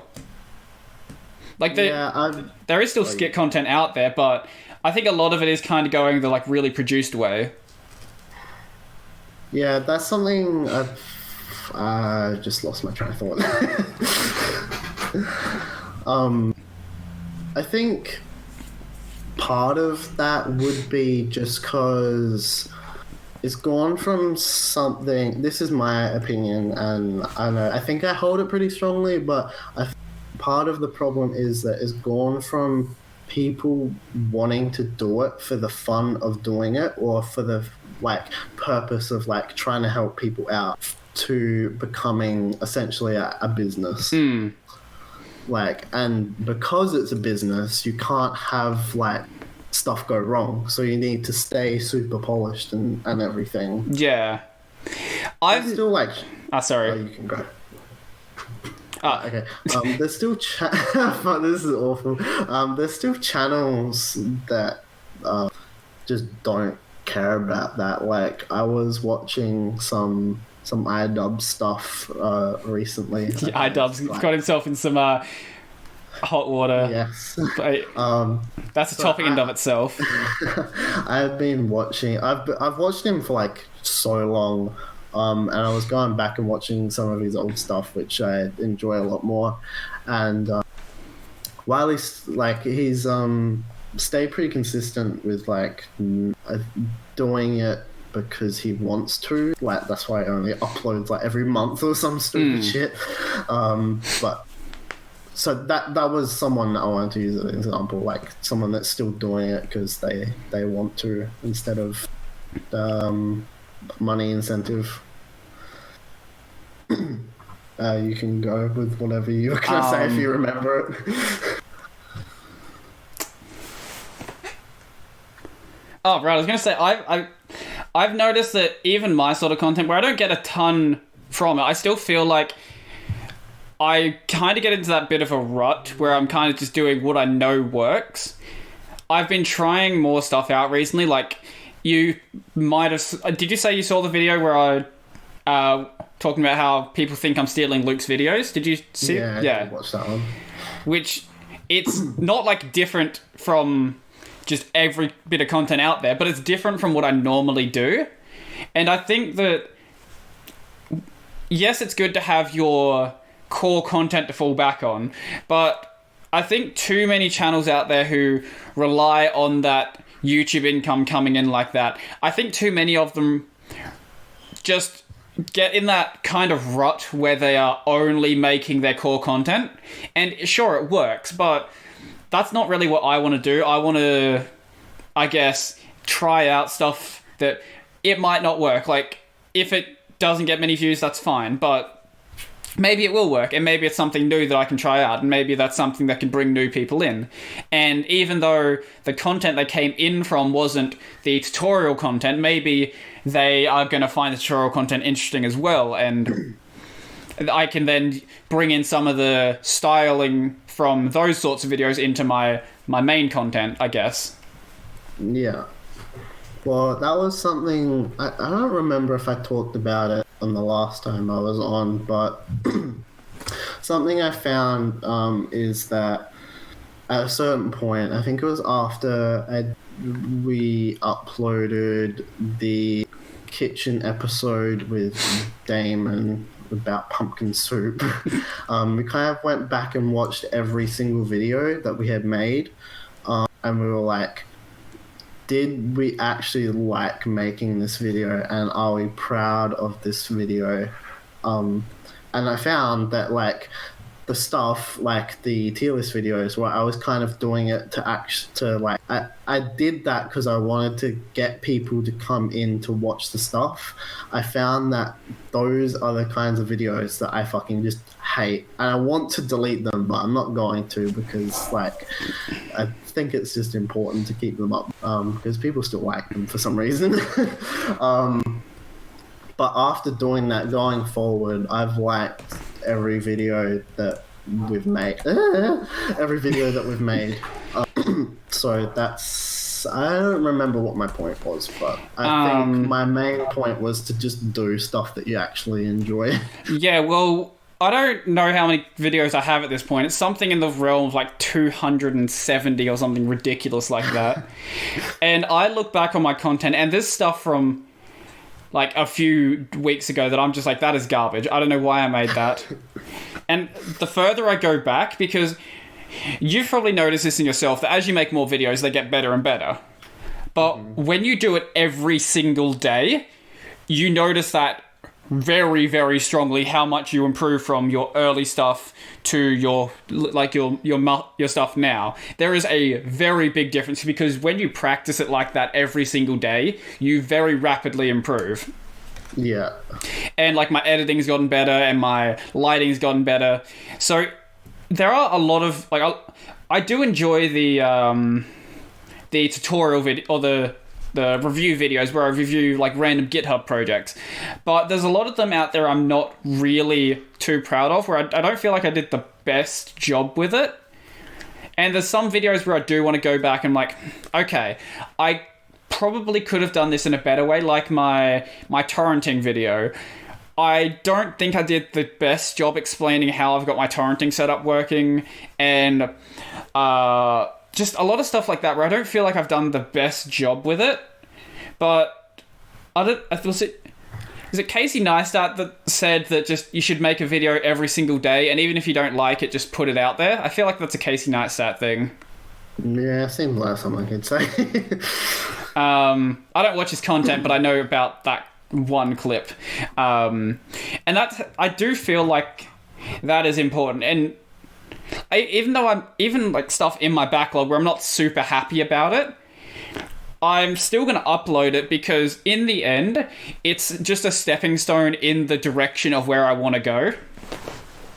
Yeah, you're just learning from like what you perceive to be mistakes, at least. Because like when I don't record anything where I'm like, this is garbage, as soon as like when I'm recording it. But sometimes after I finished editing it, I'm like, I'm not a big fan of this, but that also might be the fact that I've just finished editing it. Yeah. I don't know how long it takes to edit for you, but for me it's about around an hour or so. Obviously yours are way more polished than mine are. It really depends on the video. But... Yeah. We were going to talk about that before, and then you just never bothered to give me a time. Yes, we can talk about that after you finish this thing. I'll write it down somewhere. It was sort of over there, like... The way I edit videos is pretty straightforward. I do some clip cutting. A lot of the time, I will record videos for, like, maybe 18 minutes, and the uploaded version's only about 13, because there's just so many times where I'll either repeat the same point, or I will stumble over my sentence and I'll have to repeat it, and I'll repeat it again, I'll repeat it again, I'll repeat it again. I don't know why it doesn't come across like that in the podcasts, but when I'm just talking, I think it might just be the fact that I'm actually talking to someone, but when you're just talking to the camera, well, you always have someone there that you're really talking to, because if you want to forget about the camera, there's always someone there, at least for the most part with your content, where you're talking to whoever's holding the camera. Yeah, most of the time. I mean, recently I've kind of been just using like just a tripod. Yeah. It's like I think, but that being said, I think it is a lot easier for me because I am playing a stupidly exaggerated character. But the point I was getting to there was when you're just talking to a camera, it gets a bit weird, at least in my head. Until I get into that like zone where I can just knock off sentences. At the start, it's kind of weird to try to structure sentences where I'm not really talking to anyone. I don't know if you've actually had that experience yourself, but I just cannot string sentences together sometimes. Well, yeah, I was for my latest video, which it's kind of like this detective thing, I had to do voiceovers for it, and when I was recording those, I stumbled over my words so many times, even though I had like most of it scripted out of what I was going to say. I was still just like fucking it up like a bunch of times. It took me a while to get it. But it's weird. I wanted it. It's weird because when I do the vlogs, I don't have the problem. It kind of feels like the podcast.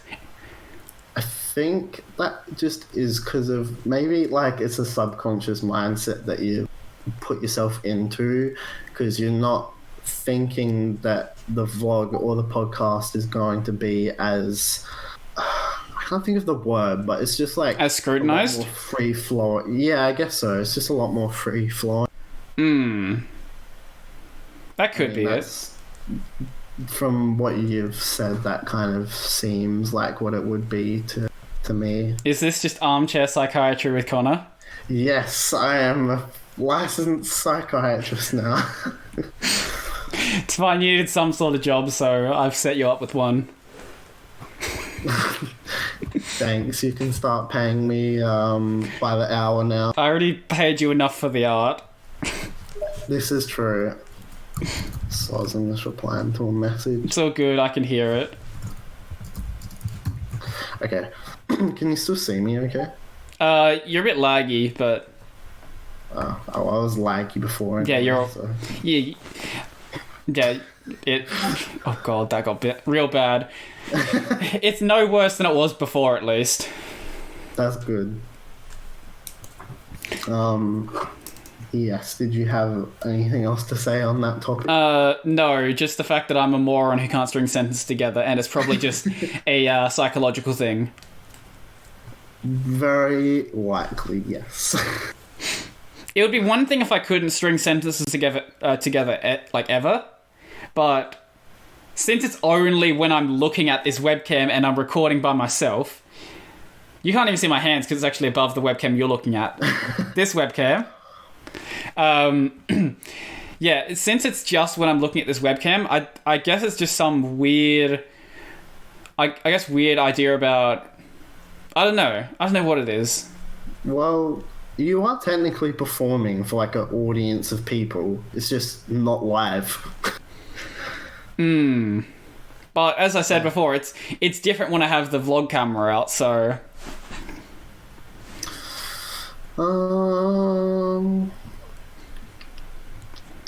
Yeah, I mean, I can't. It could just be... I don't know, it could just be the fact that I'm recording this little box, And when I'm talking to someone on the podcast, I can actually see someone here. But when I'm talking by myself, it's just me, like, in this little box, just talking by myself. Maybe that could be it. I don't know. I guess so. It is a bit of a weird concept. Like, you are essentially talking to yourself. Like, you aren't talking to anyone. You're not getting any feedback from anyone. I mean, that doesn't explain why you're okay with, like, filming vlogs. But if it...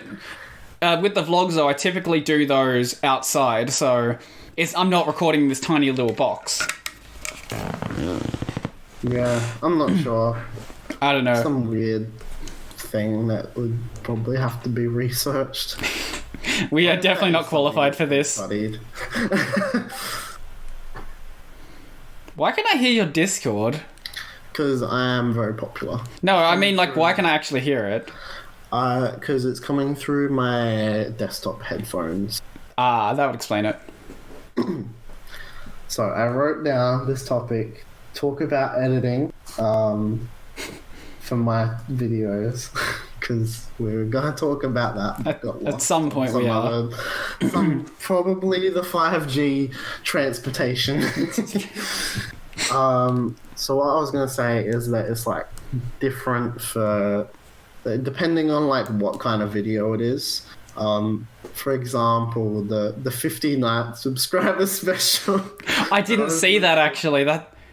I'm not a true fan. I haven't seen that one yet. Yeah, that is like my least viewed video. No shit. I don't think anyone wanted to watch that. But that was completely off the cuff. Like I didn't expect to make that video, so it's literally just a one-take vlog. Oh, okay, yep. And so that didn't require any editing at all. Something like the tier list ones, which were kind of like it was more so like what you would have to do, where you kind of just like bring it together, make sure everything's okay, and you kind of cut out like the dull moments. But more recently, it kind of takes a bit longer because there's like a lot more footage to go through, and it's more akin to like, I don't want to sound pretentious or anything, but it's more like kind of like a short film type deal, where you have to bring everything together to make it like flow properly and kind of more cohesive. So stuff like the comedians and cars getting coffee thing, and how to be a pro gamer. That one didn't take as long because it was a short video, but it's just the same process, like making sure that everything's in order and the transitions between each shot. So that takes a while. Probably, like, I remember the coffee one took me 2 or 3 days to do most of it. Jesus. Because I wanted it very specifically to be exactly like how the actual one is. Right, okay. But some of the shorter ones took a couple hours to put together. And then the most recent one took a couple hours, well, probably like a day worth of putting together. But there was a lot of footage I filmed for that one, so that's probably why. Yeah, I'm not surprised that it does take a while to get all your content together, because even the less produced ones, they are still... I would imagine you'd probably have a lot of outtake shots as well, and especially with the one you did with Corey, where he had to play that weird character. I guarantee there's no way you did it on the first shot. Nah, there's like... we did a good couple takes to make sure that it actually was good. And then we also had to go back later as I was putting it together and refilm one of the shots where he goes up to the pitch and then it's like, oh, who's this hot biddy? Because it was originally like, I can't remember who I tell stuff to, but I feel like I said this last time. I don't know. But, no one watched. Actually, that was my most watched episode. 300 views on that one. First one. Yeah, everyone came over from my main channel and was like, this is shit, and then left. But yeah, we had to redo a shot for that because originally he's like, "Who's this hot biddy?" And the picture was like some child. And like, I really wanted to keep it in, but like, he was, "Let's take it out, please." Yeah, that's probably for the best. Oh Jesus! Yeah, no, don't do that. Don't say "Who's this hot biddy" and have a picture of a child. Very bad idea. Stuff like the kitchen episodes, they are literally like 30 to 40 minutes of just raw footage that goes down to like under 10. So Yeah, so it's closer to my sort of content there. yeah, that's pretty painful to do, especially because it's not like I have a plan like the coffee and the investigation one. Like for those, I have a plan in my head how I want it to go out, but kitchen ones are basically just improv and I have to bring it together to be a cohesive thing. Right. That's about it. Yeah, well, I did say it was sort of like my content, but what I do with mine is, I guess I would say it's a bit different. I usually have, if I do any note taking, I'll usually have a couple of notes where it's like, these are the points I want to hit on. And the way that I do retakes is I try to basically redo the sentence that I was just trying to say. So I will have this, I basically have like one line of content through my videos, and then I try to record along that line. I may have like some jitter along the way, but I only have like one string that I go with. I don't really have multiple different ways the video could take if I decided to edit it differently. Yeah. Which I feel like makes my editing process way easier, and that's why I can do it in under an hour. But yeah, I've had some stuff like that. Like a lot of my videos, I don't like actually plan out properly. Like most of it is kind of like dot points, what kind of stuff I want to film, and then how I want it to come together. So in that way, it is kind of similar. Like the Stranger Sloth one, I don't know if you've watched that, but it's like I go outside and get some visions or some shit like that.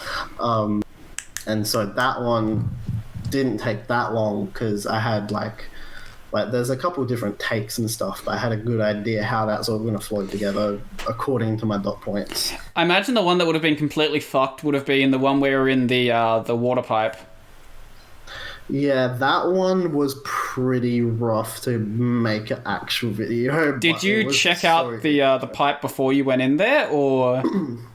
No, that was our first time going in. So you would have had at least half an hour of content where you had no idea if any of it was going to be usable until you got there, really. Yeah, pretty much. Like, the way it happened was Alfie had, because it's near his house, which is a bit of a drive away from mine. He was down on the beach one day and he saw it, and he was like, "Hey, we should go explore this sometime. Sounds good, so we'll make a video out of that." And yeah, we didn't know if it was just gonna be like literally just all tunnel and then nothing happens. But luckily, it turned out pretty good. So, but yeah, that was a lot of footage, and it took quite a bit of time, like make it go together nicely instead of just being like, "Oh, we're in the tunnel. Oh, we're in this room. Oh, we're in this room." Like kind of making it seem like the video. Something that Alfie said afterwards is that the video felt like how it did to actually go and explore the tunnel. Kind of like led through the journey of it in a good way. So yeah, I think you do I don't know where I'd even begin to edit something like that. You do a way better job at editing than I do. My stuff is just basically just making sure I don't say ums and stuff. But what you do is far more work than I could possibly feel like doing. I know some people do that level of editing on like daily videos, but I have no idea how they manage to find the time to do that.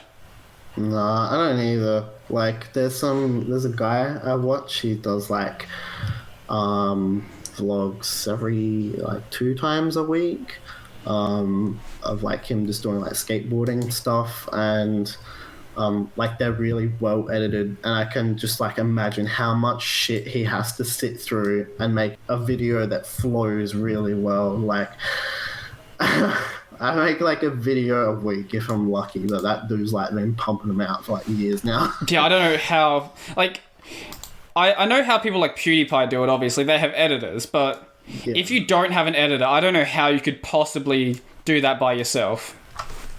Nah, I don't know. I would, like, if I was doing anything that produced, I would need to get an editor. Like, I have too much other stuff I want to be doing. Well, I mean, part of it would be is like, once you get that big anyway, if you can make enough revenue off of your videos, then you might as well. Yeah. Well, then you would have the time to like actually go through it. Like that's essentially your job. Yeah. At that point. So I guess that's where people find the time to. But I guess because Pew has so much money, he's like, I don't want to edit my videos. Yeah, and fair call to him. I wouldn't do it either. Like, editing it's the most boring part of making the videos. Yeah, I mean, for me, it depends on what video, because sometimes I find it really gratifying to like have this vision in your head and then have it all come together. But for other stuff, like the kitchen videos, it's like, this is fucking painful. Yeah, for sure. One thing I did notice throughout this video was we have been cutting each other off a lot, and that's kind of a problem. One, with your internet being shit. It's two, just kind of inherent with doing online stuff. At some point, I would love, just like, even if it's not anything too crazy, just like a room where I can just do the podcast in. That would be awesome. Like, when I have my own place, I would love to just set up a dedicated space for that and for just general recording. That would be awesome. Yeah, that would be nice. Because, like, there's... Obviously, I wouldn't really be able to bring anyone too special over, because everyone who's in my sort of sphere is in America, but I could bring you guys... Not to say that you guys aren't important, but I could bring my mates over to do the stuff in person. That would actually make a far more interesting podcast, I would say. Yeah, in person's always good.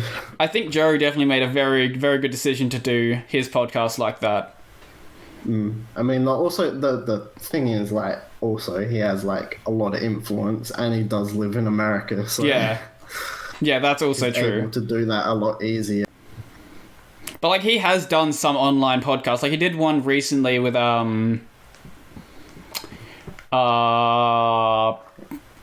don't want to get his name wrong. Give me 1 sec. Is the one with Edward Snowman? Yes, I wasn't going to go with the Snowden one. There's one recently, because some people, they do want to still be on the podcast, but they don't really want to be there, like, in person right now. He did one with Brian Redban. Brian Redban, I believe he did online.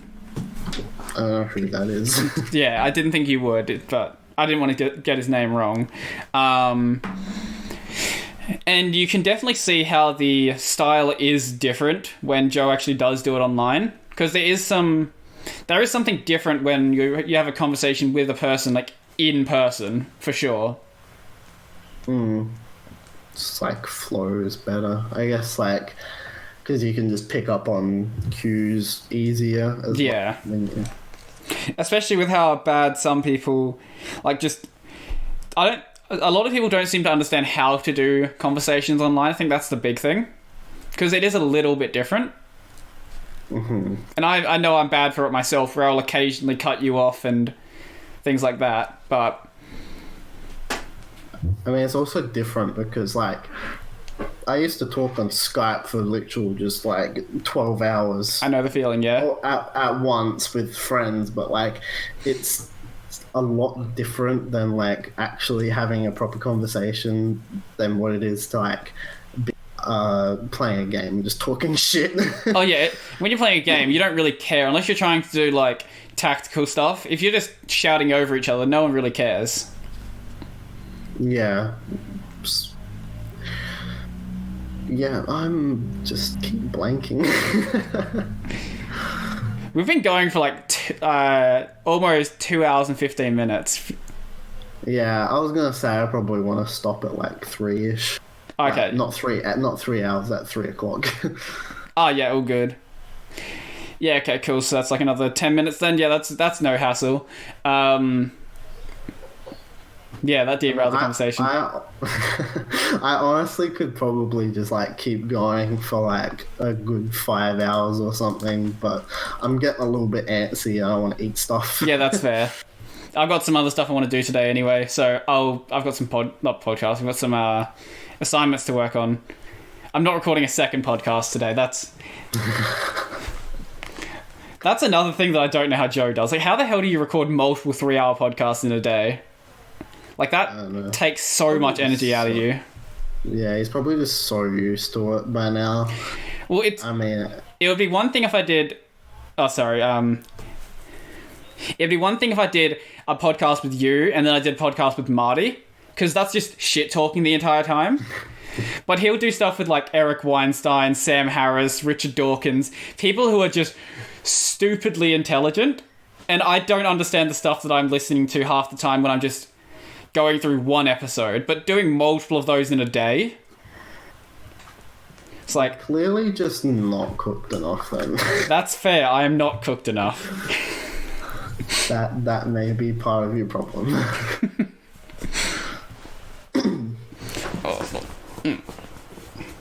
I'll bring up my topic list. No, you go. I did want actually. I think I actually hit on. Questions. I think I hit on all of the topics I had. I hit on one of them. One of mine was, are you happy with your videos after you finish making them? Oh, that was actually a topic you had written down. Okay. I didn't purposely even ask that, but it just came about. My other one was, have you ever had to deal with like feeling burnt out from like making videos? That... In any way, it doesn't have to be like, I never want to make another video again, but like... There are definitely times when I'm like, especially when I am doing the software reviews, I was saying this before, how they do feel like you eventually get in a bit of like a rut. If I'm reviewing like, here's a Mastodon client, here's a Vim plugin, here's another program, here's another one. At some point they do start to blend together, and it does at some point start feeling like this is like, I don't want to do another one of these reviews right now. And that's why I haven't in a few days, because I'm just like, I've done too many of these recently.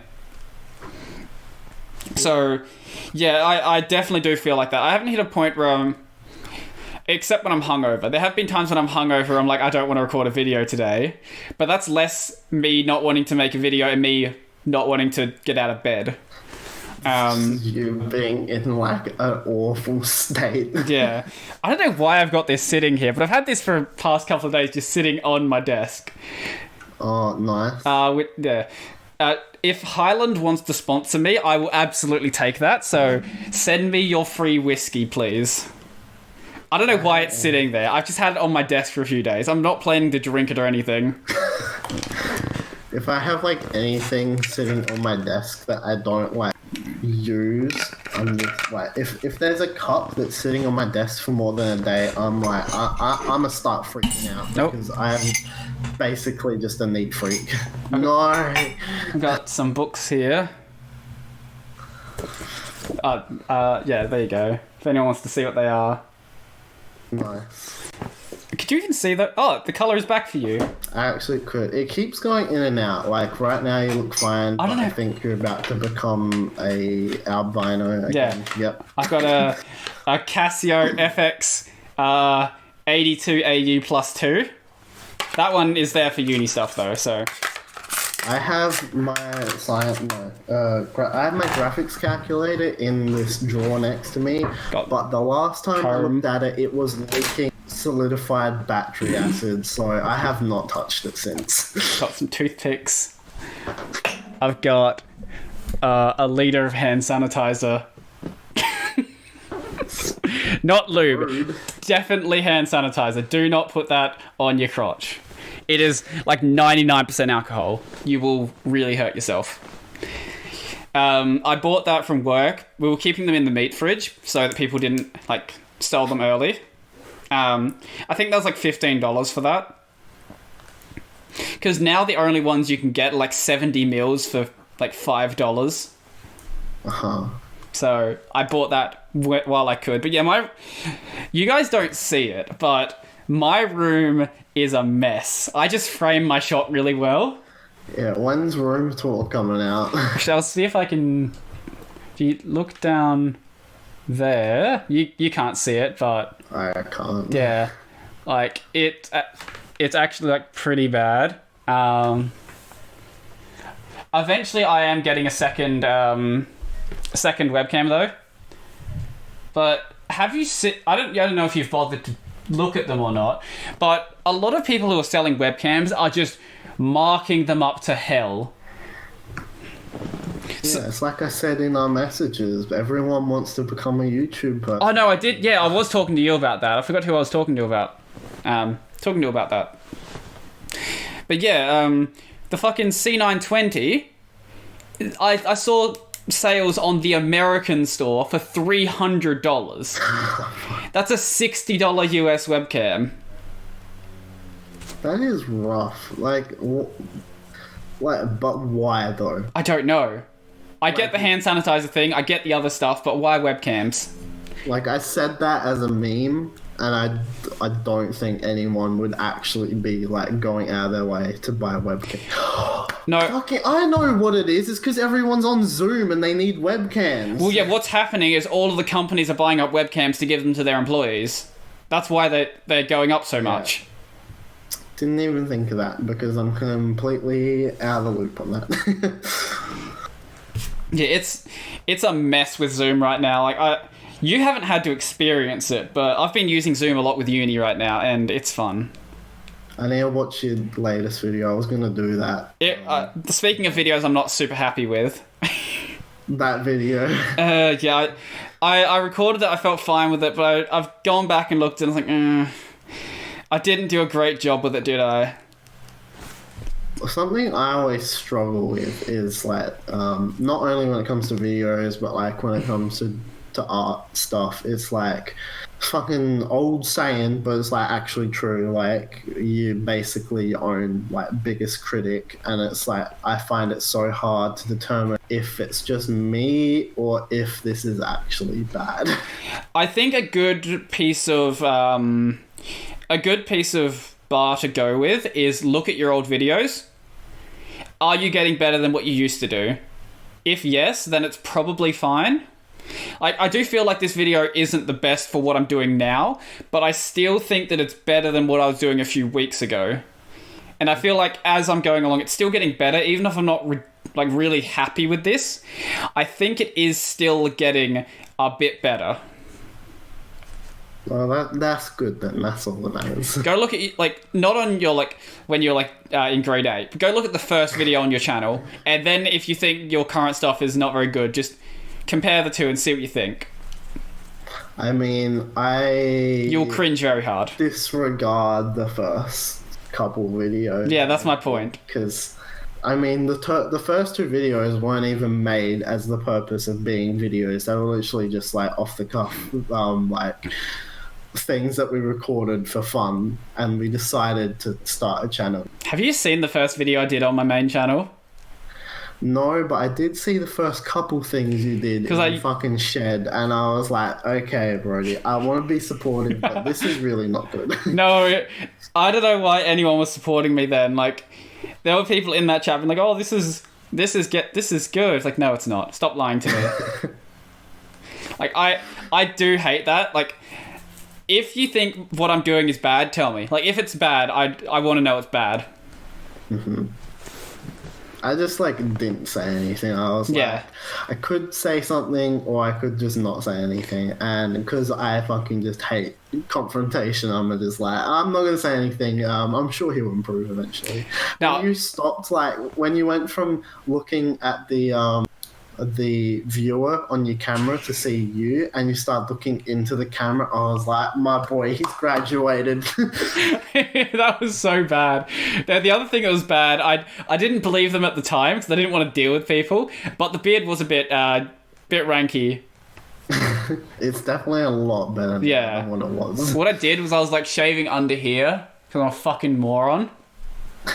So it just looked like it was really thin. And yeah, now it's actually like not a bad beard. Still a bit of a neck beard, but like, and it doesn't grow properly up here, but it's gotten better. Yeah, that takes time. Like, I can't see my camera properly. Oh, there we go. I still like these parts along here are still like really weird to grow, but I guess that just comes with like age. Yeah, as you get older, you just start growing hair in more places. Even if you don't really want to. Start growing hair out of your eyeball. That'd be so fucked. Imagine just one day, like, blind because some hair's just grown out of your iris. Oh, God, no, don't. I don't want to imagine that. That is some cursed content right there. God, no, I'm good. I think on that note, Yeah, maybe that's where we end it. So, what do you want to shout out? I guess I'll just shout out the same stuff I did before. My channel, it's called Cozhan, COZHAN. If someone made it to this long, please go look at it. Everything else I do, like art stuff and just anything else in general, is under Supercozman. That's about it. Yeah, you don't have anything else you want to shout out? Go watch my videos. Go watch your video. Go buy his art. Give him some money because he's living off a Centrelink right now. I'm just a lowly Centrelink. If you like the art from my channel, then commission it. You'll be a million. Because they're doubling centi payments. Oh, yeah. Until the 5G riding virus has gone. So yeah, anyone who likes the art for my channel, are your commissions open right now? Yeah, I'm doing nothing. Please pay me. I will leave a link to your art down below. Feel free to go commission something. So yeah, I think that's pretty much it. Before I end the episode though, I want to thank my patrons Andrew Road, LQ Larry and Zilver because they help make this channel possible. And even though it's only $14 a month, you guys are absolute legends. If anyone wants to come check out the Discord, where we will just basically make fun of anyone who complains that I'm stealing Luke's content. And yeah, Connor is in there once every month or so. So yeah. I only ever chime in if I think it's That's fair. It's not really interesting that much, is it? It's usually just shit posting about nothing. I only like commenting on the circle jerky stuff. That's fair. Well, my other mate, Taymor, he usually comments on the Windows stuff. Mm-hmm. I only ever comment on stuff that's not related to tech, so... That's fair. Well, yeah, I think that's pretty much it. We are almost at... we're at 2 hours and 26... almost 27 minutes, bit past 3 p.m. So I think we'll end it there. So I think that's pretty much everything for this. I still don't have a way to end these podcasts, but yeah, just bye, I guess. We'll do that again. Enjoy watching less garbage content, I guess.